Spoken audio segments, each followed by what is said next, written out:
ಪರಮಾನುಭವಬೋಧೆ 1ನೇ ಸಂಧಿಯ 9ನೇ ಸೂತ್ರವು ಈಗ ಪ್ರಾರಂಭವಾಗುತ್ತದೆ.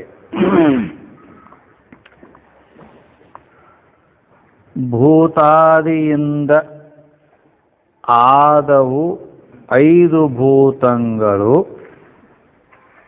ಆ ಭೂತದಿಂದ ಅಖಿಳ ವಿಷಯವು ಅಕ್ಕು.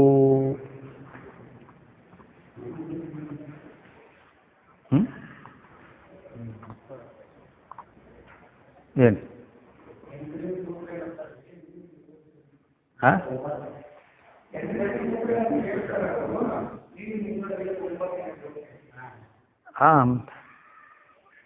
ಹೌದು, ಎಲ್ಲಿ ಹೋಗಿದ್ನಿ?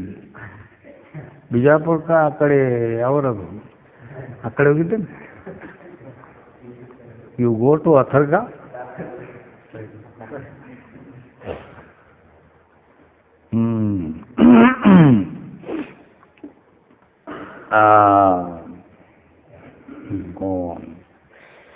ಏನಂದ್ರು ಅಂದ್ರೆ ತಮೋಗುಣಾತ್ಮಕವಾದ ಭೂತಾದಿ ಎಂಬ ಅಹಂಕಾರದಿಂದ 3 ಅಹಂಕಾರದವು: ವೈಕಾರಿಕ, ತೈಜಸ, ಭೂತಾದಿ. ಅದರಾಗಿ ಭೂತಾದಿ ಅನ್ನೋದು ಏನೈತಿ ಅದು ತಮೋಗುಣಾತ್ಮಕದ. ಆ ಅಹಂಕಾರದಿಂದ ಜಾಡ್ಯ ಲಕ್ಷಣಾತ್ಮಕವಾದ ಪಂಚಭೂತಗಳ ಉತ್ಪನ್ನಗಳಾದವು. ಪಂಚಭೂತಗಳು ಅದರಿಂದ ಉತ್ಪನ್ನ ಆದವು. ಅವುಗಳಿಂದ ಅಂದ್ರೆ ಆ ಪಂಚಭೂತಗಳಿಂದ ಶಬ್ದಾದಿ ಪಂಚ ವಿಷಯಗಳು ಕೂಡ ಹುಟ್ಟಿದು ಅಂತ ಹೇಳ್ತಾರೆ. ಮತ್ತು ಸೂತ್ರದಲ್ಲಿ ಹೇಳಿದ ವಿಷಯವನ್ನು ಈಗ ಪದ್ಯದಲ್ಲಿ ಉದ್ದೇಶ ಮೂಲಕ ಅಲ್ಲಿ ಇನ್ನೆಲ್ಲ ತಿಳಿಸ್ತಾರೆ ಅವರು.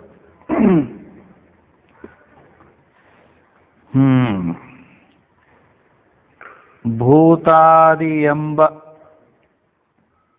ಅಹಂಕಾರದಿಂದವೇ ಪಂಚಭೂತಗಳು ಉದಿಸಿದವವು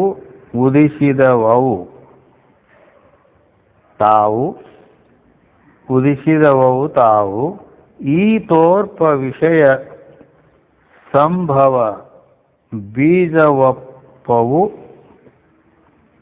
ಆ ಭೂತಂಗಳ ಅಂಬರಾದಿಗಳು ಅಕ್ಕು.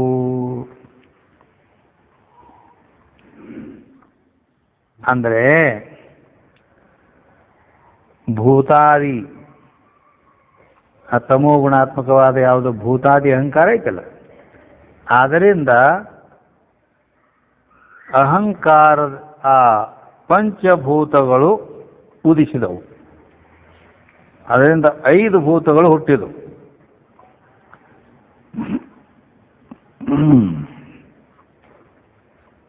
ಅಲ್ಲಿ ಲೆಕ್ಕದಿಂದ ಇದ್ರ ಬಗ್ಗೆ ಯಾಕ ಒಂದು ನೇಮ್ ಏನದು ನೋಡು, ಎಷ್ಟು ವಿಚಿತ್ರ ಅದು. ಇನ್ಸೈಡ್ ಈ ಕಡೆ ಆ ಜ್ಞಾನ ಸಿಂಧು ಅವು ಚಿದಾನಂದ ಅವಧೂತರು ಅದನ್ನು ನೋಡಿದ್ರೆ ಪರಮಾತ್ಮನ ಪಂಚಮುಖದಿಂದ ಆಕಾಶಾದಿಗಳು ಹುಟ್ಟಿದವು, ಪಂಚಭೂತ ಹುಟ್ಟಿದವು ತಾಂಗೆ. ಶ್ರುತಿ ಹೇಳ್ತದ ತಸ್ಮಾದ್ವಾಯೇ ತಸ್ಮಾದಾತ್ಮನ ಆಕಾಶ ಸಂಭೂತ ಅಂತ ತೈತ್ತಿರ ಉಪನಿಷತ್ತು. ಆ ಆತ್ಮನಿಂದ ಅಥವಾ ಈ ಪರಮಾತ್ಮನಿಂದ ಅವು ಭೂತಗಳು ಹುಟ್ಟಿದವು ಅಂತ ಅದೇ ಹೇಳ್ತಾರೆ. ಇಲ್ಲಿ ನಿಜಗೊಂಡ್ರು ಅವ್ರದ್ದೊಂದು ಪ್ರಕ್ರಿಯೆ ಬೇರೆ, ಹಿಂಗೆ ಬೇರೆ ಬೇರೆ ಹೇಳ್ತಾರೆ. ಅದ ಛಾಂದೋಗ್ಯದೊಳಗೆ ಅವು 3 ಭೂತ ಹೇಳ್ತಿದ್ದಾರೆ. ಸದೈವ ಸೌಮ್ಯತಮಗ್ರಾಸೀತ್ ಏಕಮೇವ ದ್ವಿತೀಯಂ ಬ್ರಹ್ಮ ತದೈಕ್ಷತ ಬಹುಶ್ಯಾಂ ಪ್ರಜಾಯೇತಿ ತತ್ತೇಜೋ ಅಸೃಜತ್. ತತ್ತೇಜೋ ಸೃಜತ್. ತೇಜ್ ಅಗ್ನಿ ಮೊದಲು ಹುಟ್ಟಿತು, ಆನಂತರ ಜಲ, ಆನಂತರ ಪೃಥ್ವಿ. 3 ಭೂತದಿಂದ ಈ ಜಗತ್ತಾಗೈತಿ. ಸಾಮವೇದ ಛಾಂದೋಗ್ಯ ಉಪನಿಷತ್ತು ಹಿಂಗೆ ಹೇಳ್ತೈತಿ. ಈ ತೈತ್ತಿರ ಉಪನಿಷತ್ತು 5 ಭೂತ ಹೇಳ್ತೈತಿ. ಅದು ಪರಮಾತ್ಮನಿಂದ ಹುಟ್ಟಿದ್ದು ಅದು ಅಂತ ಹೇಳೈತೆ. ಇಲ್ಲಿ ಭೂತಾದಿ ಎನ್ನುವ ಅಹಂಕಾರದಿಂದ ಈ 5 ಭೂತಗಳು ಹುಟ್ಟ್ಯಾವು ಅಂತ ಹೇಳಿದರು. ಆ ಕಡೆ ಅಂದ್ರೆ ಇವ್ರದೊಂದು ಪ್ರಕ್ರಿಯೆನೇ ಬೇರೆ. ಪರಮಾತ್ಮನ ಕಡೆಗೆ ಡೋಂಟ್ ಟಚ್, ಆ ಕಡೆ ಒಟ್ಟು ಸಂಬಂಧ ಬೇಡ. ಇದು ಈ ಕಡೆ ಹೊರಗಿಂದ ಹೊರಗೆ ಹೋಗಲಿಲ್ಲ ಹಿಂಗೆ. ಯಾಕಂದ್ರೆ ಇಲ್ಲದ ಏನು ಸುಮ್ಮ ಐತೇನ ಒಂದು ಹಲ್ಲಿದು ಹೇಳಿದ್ನಿಲ್ಲ, ಹಲ್ಲಿ ನುಂಗೇನಂತೇಳಿ ಭ್ರಾಂತಿ ಆಗಿತ್ತು. ಅದಕ್ಕೆ ಹೊಟ್ಯಾಗ ಹಲ್ಲಿ ಹೋಗೈತೆ ಅಂತೇಳಿ ಅದು ಬರೀ ಒಣಗಿ ಸಾಯ್ಲಕ್ಕಾಯ್ತು. ಅದಕ್ಕೆ ಮತ್ತೇನು ಮಾಡ್ಬೇಕಿನ್ನ? ಅದು ಇಲ್ಲ, ನುಂಗಿಲ್ಲ, ಏನಿಲ್ಲ, ಅವಾಗ ಭ್ರಾಂತಿ ಆಗೈತಿ. ಅದಕ್ಕಿನ್ನು ಅವನ ಭ್ರಾಂತಿ ಕಳೆಯೋದಕ್ಕೆ ಇಲ್ಲದ ಹಲ್ಲಿಯನ್ನು ತಗೊಂಬಂದು ಎಲ್ಲಿದ್ರು ಹೊರಗಿಂದ ಅದನ್ನು ಮತ್ತು ಅವ ಇದು ತಂಬಾಕು ನೀರು ಕುಡಿಸಿ ವಾಂತಿ ಮಾಡಿ ಅದರಾಗ ಕೈಲಿ ಬಿಟ್ಟಕ್ಕೆ ತೋರಿಸೋದು. ಬಿತ್ತು ನೋಡಿ, ಈಗ ನೀನು ಹೊಟ್ಟೆಂದು ಬಿತ್ತು ಹೊರಗೆ. ಇಲ್ಲತ್ತೆ ಹೊರಗಿಂದ ಹೊರಗೆ ಇದು ಮಾಡಿಬಿಡೋದು.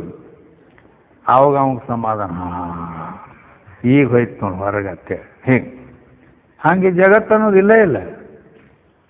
ಇಲ್ಲದಿದ್ರು ಇವ ಈ ಜಗತ್ತೈತಿ, ಸತ್ಯ ಐತಿ, ಹಂಗೈತಿ, ಹಿಂಗೈತಿ ಅಂತ ಇದನ್ನು ಸುತ್ತಕೊಂಡು ಕೂತಾನೆ. ಅದಕ್ಕೆ ಇದನ್ನ ಏನಾರು ಮಾಡಿ ಹೊರಗಿಂದ ಹೊರಗನ ಹಲ್ಲಿ ತಂದಕ್ಕೆ ಹಿಂಗೆ ಕಳಿಸಿದ ಹಿಂಗೆ ಮಾಡಿಬಿಡೋದು, ಅವನ ಭ್ರಾಂತಿ ಕಳೆಯೋದಂತ ಈ ರೀತಿ. ಅದಕ್ಕೆ ಇಲ್ಲಿ ಆ ತಮೋ ಗುಣಾತ್ಮಕ ಭೂತಾದಿ ಅಹಂಕಾರದಿಂದ ಈ ಜಡವಾದ ಪಂಚಭೂತಗಳು ಉತ್ಪನ್ನ ಆದು ಅಂತ ಇಲ್ಲಿ ಹೇಳುತ್ತಿದ್ದಾರೆ. ಉದಿಸಿದವು ಪಂಚಭೂತಗಳು ಉತ್ಪನ್ನ ಆದವು. ಆ ಭೂತಗಳು ಈ ತೋರುವ ಶಬ್ದಾದಿ ವಿಷಯಗಳ ಉತ್ಪತ್ತಿಗೆ ಕಾರಣಗಳಾಗ್ಯಾವು. ಶಬ್ದ ಸ್ಪರ್ಶ ರೂಪ ಅದರಾಗ ಅವು ಕುಳ್ಕೊಂಡು ಅದಾವ. ಆದ್ದರಿಂದ ಆ ಭೂತಗಳು ಆಕಾಶಾದಿಗಳು ಹಕ್ಕು ಅಂದ್ರೆ ಅವ್ಯಾವ ಅಂದ್ರೆ ಆಕಾಶಾದಿ ಭೂತಗಳೇ ಅಂದ್ರೆ ಆಕಾಶ, ವಾಯು, ಅಗ್ನಿ, ಜಲ, ಪೃಥ್ವಿ. ಇದಕ್ಕೆ ಏನು ಮುಂದೆ ಆ 5 ಭೂತಗಳ ಹೆಸರು ಹೇಳ್ತಾರೆ. ತರಳಾಕ್ಷಿ ಕೇಳು, ಅಂಬರ, ಅನಿಲ, ಅನಲ, ವಾರಿ, ಧರೆ ಎಂಬ 5 ಭೂತಗಳು ಪರಿವಿಡಿದಿಪ್ಪವು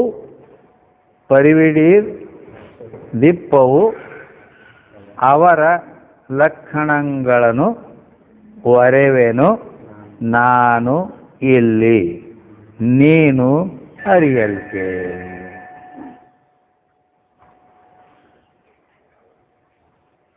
ತರಳಾಕ್ಷಿ ಚಂಚಲವಾದ ನೇತ್ರಗಳುಳ್ಳವಳೆ ಅಂದರೆ ಸಂಶಯಯುಕ್ತಳಾದ ಮೈತ್ರೇಯಿ. ಇಲ್ಲಿ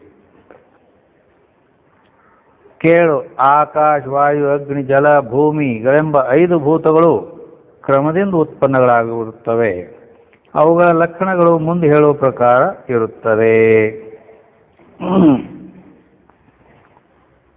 ಇವಕನ್ನ ಯಾಕೆ ಹೇಳ್ತಾರು?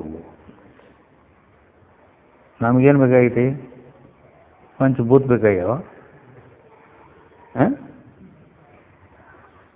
ನಮಗೆ ಬೇಕಾದದ್ದೇನು? ಬ್ರಹ್ಮನ. ಆ ಬ್ರಹ್ಮನ ಯಥಾರ್ಥ ಜ್ಞಾನ ಆಗ್ಬೇಕಾಗಿತ್ತು ನಮಗೆ. ಮತ್ತು ಅವ್ರು ಹೇಳಕತ್ತಾರೇನು? ಆ ಪಂಚಭೂತಗಳನ್ನು ಹೇಳಕತ್ತಾರೆ. ಅವು ಬೇಕಾಗ್ಯಾವ ನಮಗೆ.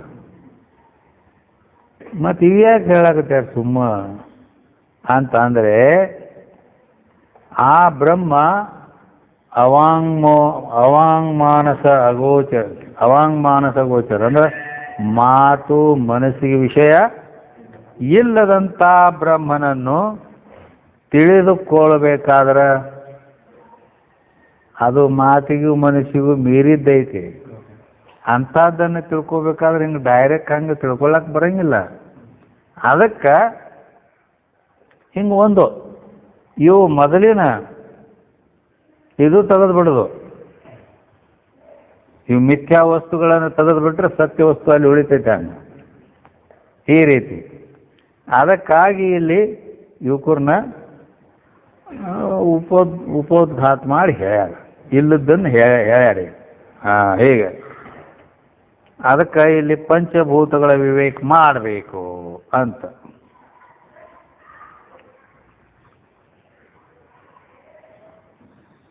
ಇನ್ನು ಆಕಾಶ ಎದಕ್ಕೆ ಅನ್ಬೇಕು ಅದರ ಲಕ್ಷಣ ಹೇಳ್ತಾರೆ. ಇರಲು ಎಡೆಯಾಗಿ, ಇರಲು ಎಡೆಯಾಗಿ. ಈಗ ಎಲ್ಲಿದ್ದೀರಿ ನೀವು? ಮಠದಾಗ ಅದೀರಿ, ಆಕಾಶದಾಗ ಅದೀರಿ ನೀವು. ಆಕಾಶದಾಗ ಅಂದ್ರೆ ಹಾರಾಡ್ತಿರುತ್ತೆ. ಕೆಲವ್ರಿಗೆ ಆಕಾಶ ಮೇಲೆ ಮೇಲೆ ಹೌದಿಲ್ಲ, ಹಂಗಿಲ್ಲ. ಅದು ಆಕಾಶ ಬಾಹರ ಭೀತರ ಏಕರ. ಹೀಗೆ ಅದು ಎಲ್ಲದ್ರ ಒಳಗೂ ಐತಿ ಹೊರಗೂ ಐತಿ, ಹಿಂಗೆ ತುಂಬ್ಕೊಂಡೈತಿ. ಅದಕ್ಕೆ ಇರಲು ಎಡೆಯಾಗಿ ಸುಶಿರ ರೂಪವಾಗಿ ಸುಸ್ಥಿರ ಸೂಕ್ಷ್ಮವಾಗಿ ಭರಿತಮಾಗಿ ವರಶಬ್ದ ಗುಣಯುತಮಾಗಿ ಇರಲು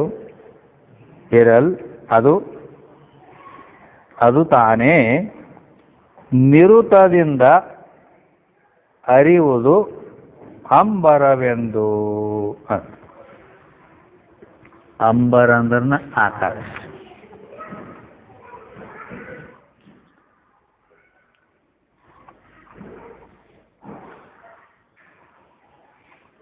ಚಿದಂಬರ ಮಠಾಧೀಶಂ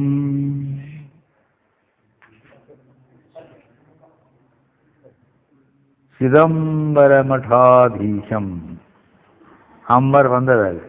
ಅಂದ್ರೆ ಚೈತನ್ಯ ಸ್ವರೂಪವಾದ ಆಕಾಶವೇ ಇಲ್ಲಿ ಮಠ.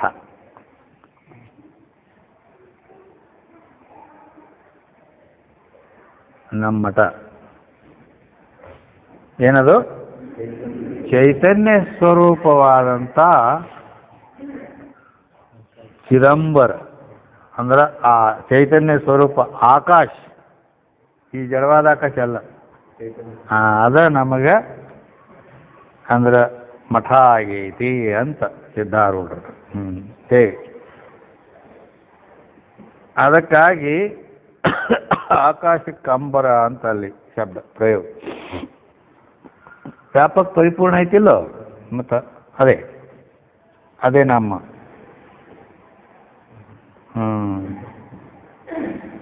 ತದ್ಧಾಮ ಪರಮಂ ಮಮ. ಹಿಂಗದ. ಈ ರೀತಿ ಅಂದ್ರ ಇರಲ್ ಎಡೆಯಾಗಿ ಅಂದ್ರ ನಾವು ಅಲ್ಲಿ ಇರ್ಲಾಕ ಅವಕಾಶವನ್ನು ಕೊಡೋದಾಗಿಯೋ, ಇರ್ಲಾಕ ಅವಕಾಶ ಕೊಟ್ಟೈತಿ. ಏನದು? ಆಕಾಶ. ಆಕಾಶ ಅಂದ್ರೆ ಅವಕಾಶ ಲಕ್ಷಣ ಆಕಾಶ. ಅವಕಾಶ ಅಂದ್ರೆ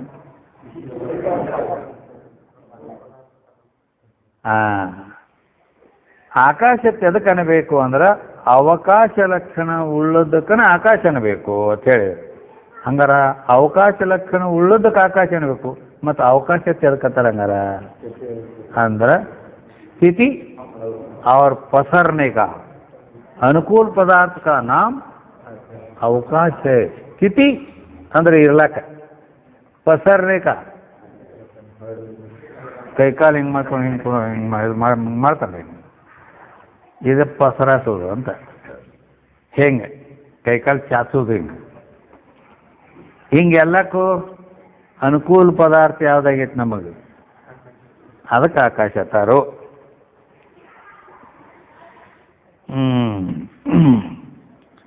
ಇಂಥ ಯಾವ ನಾವು ಇರಲಿಕ್ಕೆ ಅವಕಾಶವನ್ನು ಕೊಡುವುದಾಗಿಯೂ ಮತ್ತು ಸುಶಿರ ರೂಪವಾಗಿ ಅಂತ ಹೇಳಿರಲ್ಲ. ಸುಶಿರ ಅಂದ್ರೆ ಒಳ್ಳೈತೆ ಒಳ್ಳ. ಅದಕ್ಕೆ ಅದ್ರಾಗ ಏನಾರ ಅದು ಅದು ಅದು ಅಂದ್ರೆ ಆಕಾಶ ಗೋಡೆ ಆಗ್ತೈತಿ. ಯಾವಾಗ ಎದ್ರಾಗ ಈ ಗೋಡೆ ಐತಲ್ಲ, ಮಠದ ಗೋಡಿ, ಆದರೂ ಮಠದಾಗರ ಐತೆ ಆಕಾಶ, ಹೊರಗೂ ಐತಿ ಒಳಗೂ ಐತಿ. ಗೋಡೆಗೆ ಐತೆ ನಾನು ಗೋಡೆಗೂ ಐತಿ. ಹೆಂಗೈತಿ? ಹೆಂಗೈತೆ ಅಂದ್ರೆ ನಾವು ಗೋಡ್ಯಾಗ ಮಳೆ ಹೊಡಿತೀವಿ, ಆ ಮಳೆ ಎಲ್ಲಿ ಹೋಗ್ತೈತಿ ಅಂದ್ರೆ ನಾವು ಅಂತೀವಿ ಗೋಡ್ಯಾಗ ಹೋಗ್ಲಕತ್ತೈತಿ. ಗೋಡ್ಯಾಗ ಹೋಗುದಿಲ್ಲ, ಅದು ಆಕಾಶದಾಗ ಹೋಗ್ಲತ್ತೈತಿ. ಯಾಕಂದ್ರೆ ಆಕಾಶ ಸುಶೀರ ಐತಿ, ಕೊಳ್ಳೈತಿ. ಹೇಗೆ ಮತ್ತು ಸೂಕ್ಷ್ಮವಾಗಿ ಸೂಕ್ಷ್ಮ ಐತಿ. ಮತ್ತದು ಆ ಕಡೆ ಹೋಗೋದು ಬರೋದು ಹಿಂಗೇನು ಮಾಡ್ತೈತೇನ? ಇಲ್ಲ, ಅದ ಸ್ಥಿರ ಇರ್ತದೆ, ಸುಸ್ಥಿರ ಅಂದ್ರೆ ಅದು ಚಲಿಸದೆ ಇದ್ದಲ್ಲೇ ಇರೋದಾಗಿಯೂ ಮತ್ತು ವ್ಯಾಪಕವಾಗಿ ಐತಿ, ಭರಿತವಾಗಿ ಅಂತೇಳಿ.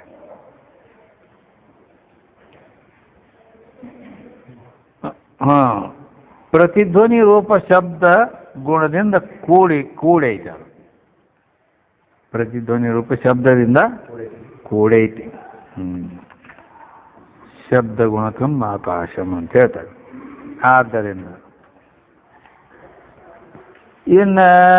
ಇಂಥದ್ದು ಆಕಾಶ. ವಾಯುವಿನ ಲಕ್ಷಣ ಹೇಳ್ತಾರೆ. ವಾಯು ಅಂದ್ರೆ ಹೆಂಗೈತೆ? ಅದು ಚಲಿಸುವ, ಎಚ್ಚರಿಸುವ, ತೊಳಲುವ ರೂಪಿಂದೆ, ಸಲೆ ಶಬ್ದ ಸ್ಪರ್ಶನ ಗುಣದಿಂದೆ ಬಲಮುಳ್ಳದು ಆಗಿರಲ್ ಅದು ವಾಯುವೆಂದು ಅರಿಲಲನೆ ಮೈತ್ರೇಯಿ ನೀನು ಒಲವಿಂದೆ.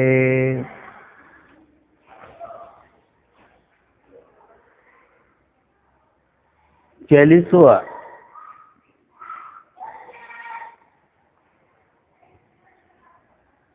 ತಾರ ಚಲನವಲನ ಮಾಡತೈತಿ. ಏನದು? ವಾಯು, ಗಾಳಿ ಚಲನವಲನ ಮಾಡ್ತೈತಿ. ಮತ್ತು ಗಿಡಮರಗಳನ್ನು ಕೂಡ ಚಲನವಲನ ಮಾಡ್ತೈತಿ ಮತ್ತು ಮಾಡಿಸ್ತೈತಿ. ಚಲನವಲನ ಮಾಡಿಸ್ತೈತಿ ಗಿಡಗಳನ್ನು ಕೂಡ.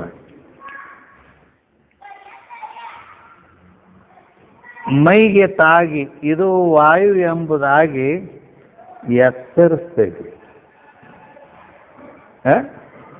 ಎತ್ತರಿಸ್ತೈತಿಲ್ಲ, ನಿಮ್ಮಲ್ಕೋ ಹೊರಗೆ ಸಂಪೃತ ನೀನು ತಾನೇ ಹೇಳ್ತೀವಿ, ಎತ್ತರಾಗೇ ಬಿಡ್ತೈತಿ, ಹೌದಿಲ್ಲ?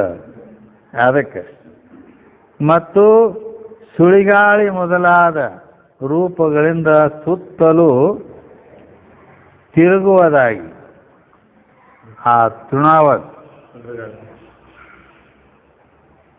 ಕೃಷ್ಣದಾಗ ತೃಣಾವತ್ ಬಂದಿತ್ತಲ್ಲ, ತಿರುಗ್ತಿತ್ತಾಗ ಸುಂಟ್ರ ಗಾಳಿ. ಅದಕ್ಕೆ ಸುಡುಗಾಳಿ ಏನು? ಸುಡುಗಾಳಿ ಗಾಳಿ ಅನ್ನಾದ್ರೆ ಅದಕ್ಕೆ ಸುಡುಗಾಳಿ ಗಾಳಿನ. ಅದಕ್ಕೆ ಮಂದಿ ಅನ್ಸ್ತಾರ ಅದು ಏನೋ ಐತಿ ದೇವ್ ಬತ್ತ ಅಂತ ಹೇಳಿ ತುಂಡಕ್ಕೆ ಸೇರ್ತಾರೆ ಆ ಕಡೆ ಹಿಂಗೆ ತಿರುಗುವುದಾಗಿಯೂ. ವಿಶ್ ಎಂಬ ಶಬ್ದದಿಂದ ಶೀತೋಷ್ಣ ರಹಿತವಾದ ಸ್ಪರ್ಶದಿಂದಲೂ ಕೂಡಿದ್ದಾಗಿಯೂ ಸಕಲ ವಸ್ತುಗಳನ್ನು ಪತ್ರಾದು ಹಾರಿಸುವುದಾಗಿಯೂ ಅಧಿಕ ಬಲವುಳ್ಳದ್ದಾಗಿಯೂ ಯಾವುದಿರುವುದೋ ಅದೇ ವಾಯು ಎಂದು ತಿಳಿ. ಅಗ್ನಿಯ ಲಕ್ಷಣವನ್ನು ಹೇಳ್ತಾರೆ. ಬೆಳಗುವ, ಸಂತಾಪಿಸುವ, ಸಲೆ ಮೇಲಕ್ಕೆ ಉಚ್ಚಳಿಸುವ, ಪಚಿಸುವ, ನಿಜದಿಂದ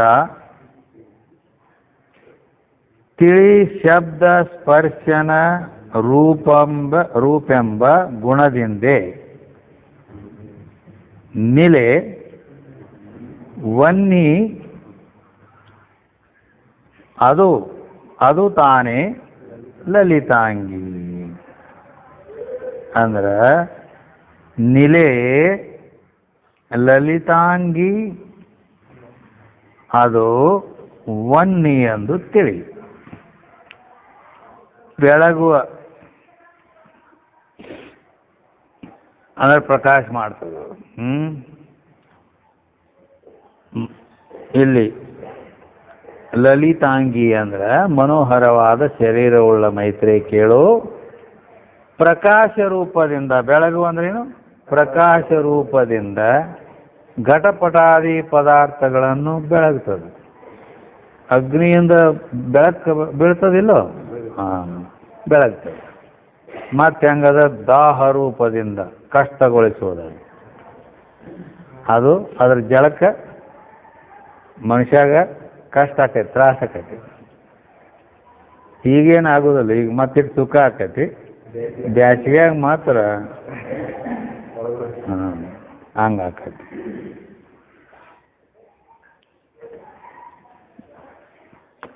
ಮೇಲಕ್ಕೆ ಹಾರಿಸುವುದಾಗಿಯೂ ಏನ್ ಮಾಡ್ತೈತಿ? ಬೆಂಕಿ ಮ್ಯಾಲ್ಕ್ ಹಾರಿಸ್ತೈತೆನ? ಇಲ್ಲಿ ನಮ್ಮ ಅಡಿಗೆ ಮನ್ಯಾಗ ಬಂದು ನೋಡಿ ಹೆಂಗ ಹಾರಿಸ್ತೈತಿ. ಕುಕ್ಕರ್ ಹೋಗಿ ಜಂತಿಗೆ ಬಿಡ್ತೈತಿ, ತಿಳಿತಾನೆ?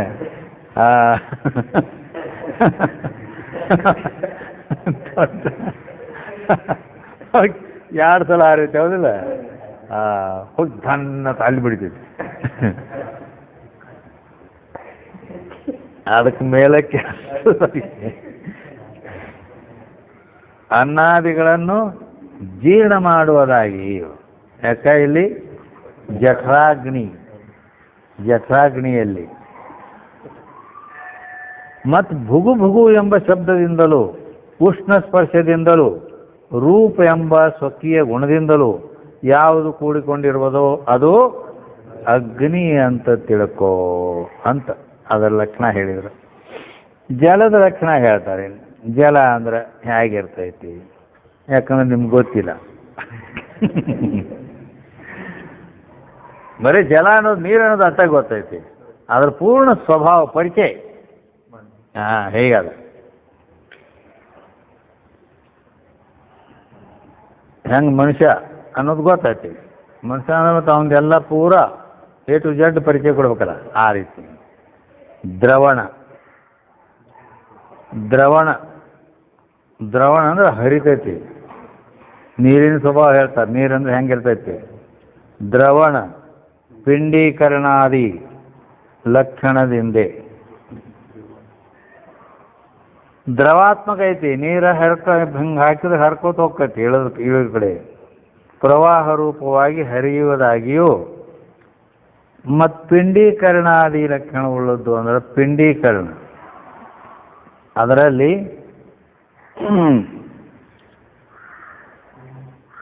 ಸ್ನಿಗ್ಧ ಐತಿ ಅಂದ್ರೆ ಪಿಂಡೀಕರಣ ಮಾಡೋದು. ಪಿಂಡೀಕರಣಾದಿ ಹೇತು ಚೂರ್ಣಾದಿ ಪಿಂಡೀಕರಣ ಹೇತು ಸ್ನೇಹ, ಹೌದಿಲ್ಲ? ಅದು ನೀರಿನಲ್ಲಿರ್ತೈತಿ. ಅದಕ್ಕೆ ಮಣ್ಣಾಗಲಿ ಜೋಳದ ಹಿಟ್ಟಾಗಲಿ ಇದನ್ನೇನು ಮಾಡ್ತದ? ಪಿಂಡೀಕರಣ ಮಾಡ್ತದ. ಅವನ್ನ ಪಿಂಡೀಕರಣ ಮಾಡಿ ಉಂಡಿ ಮಾಡಿ ಬೆರೆಸಿಡ್ತದೆ. ಉಂಡಿಯನ್ನಾಗಿ ಮಾಡೋದಾಗಿ. ಮತ್ತು ನೀರು ಹೆಂಗೆ ಹರಿತೈತಿ? ಜುಳು ಜುಳು ಚುಳು ಚುಳು ಅಂತ ಹೆಂಗಾರ ಅನ್ನ. ಮತ್ತು ಬೆಂಕಿಗತೆ ಉಷ್ಣತೆನ ಅದ. ಶೀತಲವಾದ ಸ್ಪರ್ಶದಿಂದಲೂ ಶುಭ್ರವಾದ ರೂಪದಿಂದಲೂ ಬೆಳೆ ಬಣ್ಣ ಐತೆ ಅದಕ್ಕೆ. ಸ್ವಕೀಯವಾದ ರಸಗುಣದಿಂದಲೂ ತನ್ನ ಸ್ವಂತ ಗುಣ ರಸ ಅದರದು. ಹೀಗೆ ಯಾವುದು ಕೂಡಿಕೊಂಡಿರುವುದು ಅದೇ ಜಲ ಅಂತ ನಿಶ್ಚಯ ಮಾಡುವಂಥವಳಾಗು ಅಂತ ಹೇಳಿದರು. ಇನ್ನು ಭೂಮಿಯ ಲಕ್ಷಣ ಹೇಳ್ತಾರೆ. ಭೂಮಿ ಹೆಂಗೈತಿ? ಅತಿಶಯ ಮೆನೆ ಧೃತಿ ಕಾಠಿಣ್ಯ ಗೌರವ ಸ್ಥಿತಿ ಎಂಬ ನಿಜದಿಂದೇ ಗಂಧಾದಿ ನುತ ಗುಣದಿಂದೆ ತೋರ್ಪುದನೆ ಮೇದಿನಿಯಂದು ಮತಿವಂತೆ ನೀ ನಿಂತು ಬಗೆಯುವುದು.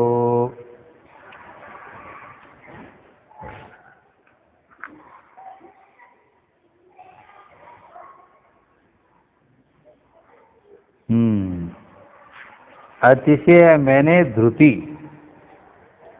ಅಂದ್ರ ಅದರಲ್ಲಿ ಇಂಥ ಸಾಮರ್ಥ್ಯ ಐತಿ ನೋಡ್.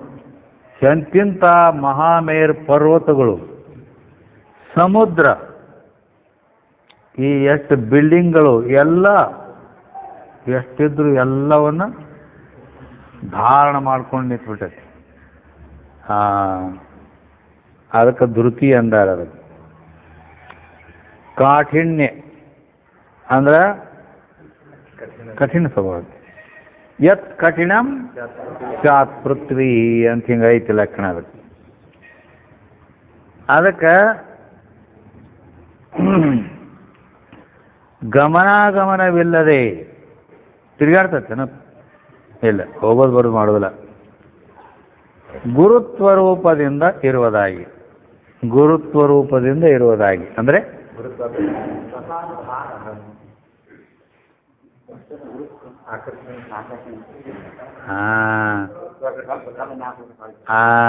ಅದರಲ್ಲಿ ಗುರುತ್ವಾಕರ್ಷಣ ಶಕ್ತಿ ಐತಿ. ನೀ ಯಾವುದೇ ವಸ್ತು ಮ್ಯಾಲುಗಿ ಅದು ತನ್ನ ಕಡೆ ಹೇಳ್ಕೊಳತೈತಿ. ಲೋ ಚಂಬಕದ ಗದೆ ತಿಳಿತಾನೆ. ಆದ್ದರಿಂದ ಗುರುತ್ವ ರೂಪದಿಂದ ಇರುವುದಾಗಿಯೂ. ಗುರುತ್ವ ಅಂದ್ರೆ ಅದ ಪತನ ಅಸಮವಾಯಿ ಕಾರಣಂ ಗುರುತ್ವ. ದೃಢ ಧಡ ಧಡವೆಂದು ಶಬ್ದದಿಂದಲೂ, ಕಠಿಣವಾದ ಸ್ಪರ್ಶದಿಂದಲೂ, ದುಂಡಾದ ರೂಪದಿಂದಲೂ, ರಸದಿಂದಲೂ, ಸ್ವಕೀಯವಾದ ಗಂಧ ಗುಣದಿಂದಲೂ ಕೂಡಿರುವುದೇ ಇಲ್ಲಿ ಭೂಮಿ ಅಂತ ತಿಳ್ಕೋ. ಪ್ರತಿಯೊಂದು ಭೂತಗಳಿಗೆ ಎಷ್ಟು ಗುಣಗಳಿರುತ್ತವೆ ಅನ್ನೋದನ್ನು ಹೇಳ್ತಾರೆ. ಗಗನಕ್ಕೊಂದು,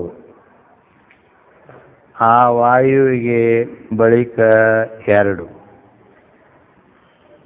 ಗಗನಕ್ಕೆ 1, ವಾಯುವಿಗೆ ಬಳಿಕ 2, ವನ್ನಿಗೆ 3, 4 ವಾರಿಗೆ, ಮತ್ತೆ ಬಗೆಯಲ್ 5 ಅವನಿಗೆ. ಅವನಿಗೆ ಅವನಿಗೆ ಅವನಿಗೆ ಹಿಂಗಲ್ಲದ, ಅವನಿಗೆ.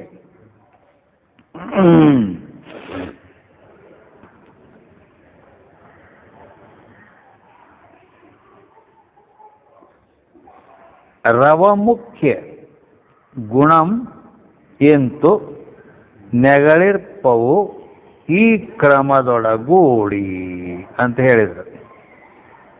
ಅಂದರೆ ಇಲ್ಲಿ ಒಂದೊಂದಕ್ಕೆ ಒಂದೊಂದು ಗುಣ ಅದಾವ. ಅಂದ್ರೆ ಗಗನಕ್ಕೆ ಅಂದ್ರ ಆಕಾಶಕ್ಕೆ ಶಬ್ದ ಗುಣ ಒಂದೈತಿ. ಆಕಾಶದಲ್ಲಿ ಒಂದೇ ಗುಣ ಅದರ.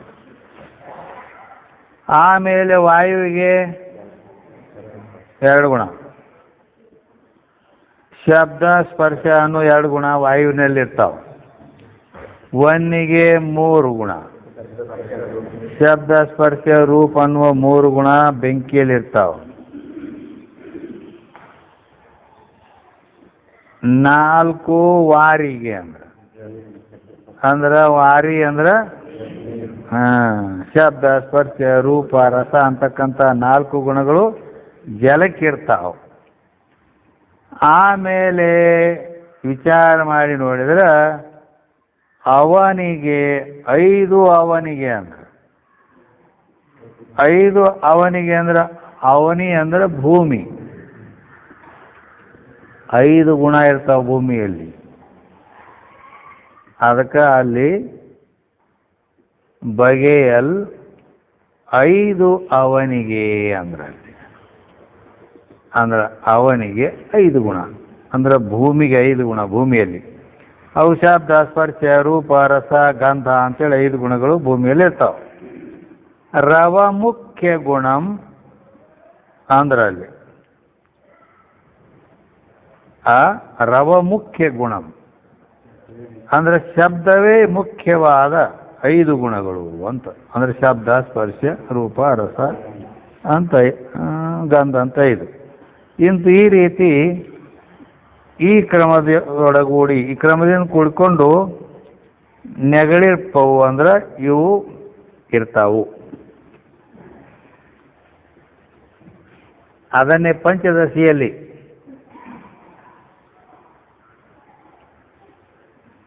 ಶಬ್ದ ಸ್ಪರ್ಶೌ ರೂಪರಸೌ ಗಂಧೋ ಭೂತ ಗುಣ ಇಮೆ ಏಕ ದ್ವಿ ತ್ರಿ ಚತುಃ ಪಂಚಗುಣ ವ್ಯೋಮಾದಿಷು ಕ್ರಮಾತ್ ಅಂತ ಹೇಳ್ಕೊಂಡು ಬಂದ. ಏನು? ಶಬ್ದ ಸ್ಪರ್ಶೌ ರೂಪರಸೌ ಗಂಧೋ ಭೂತ ಗುಣ ಇಮೆ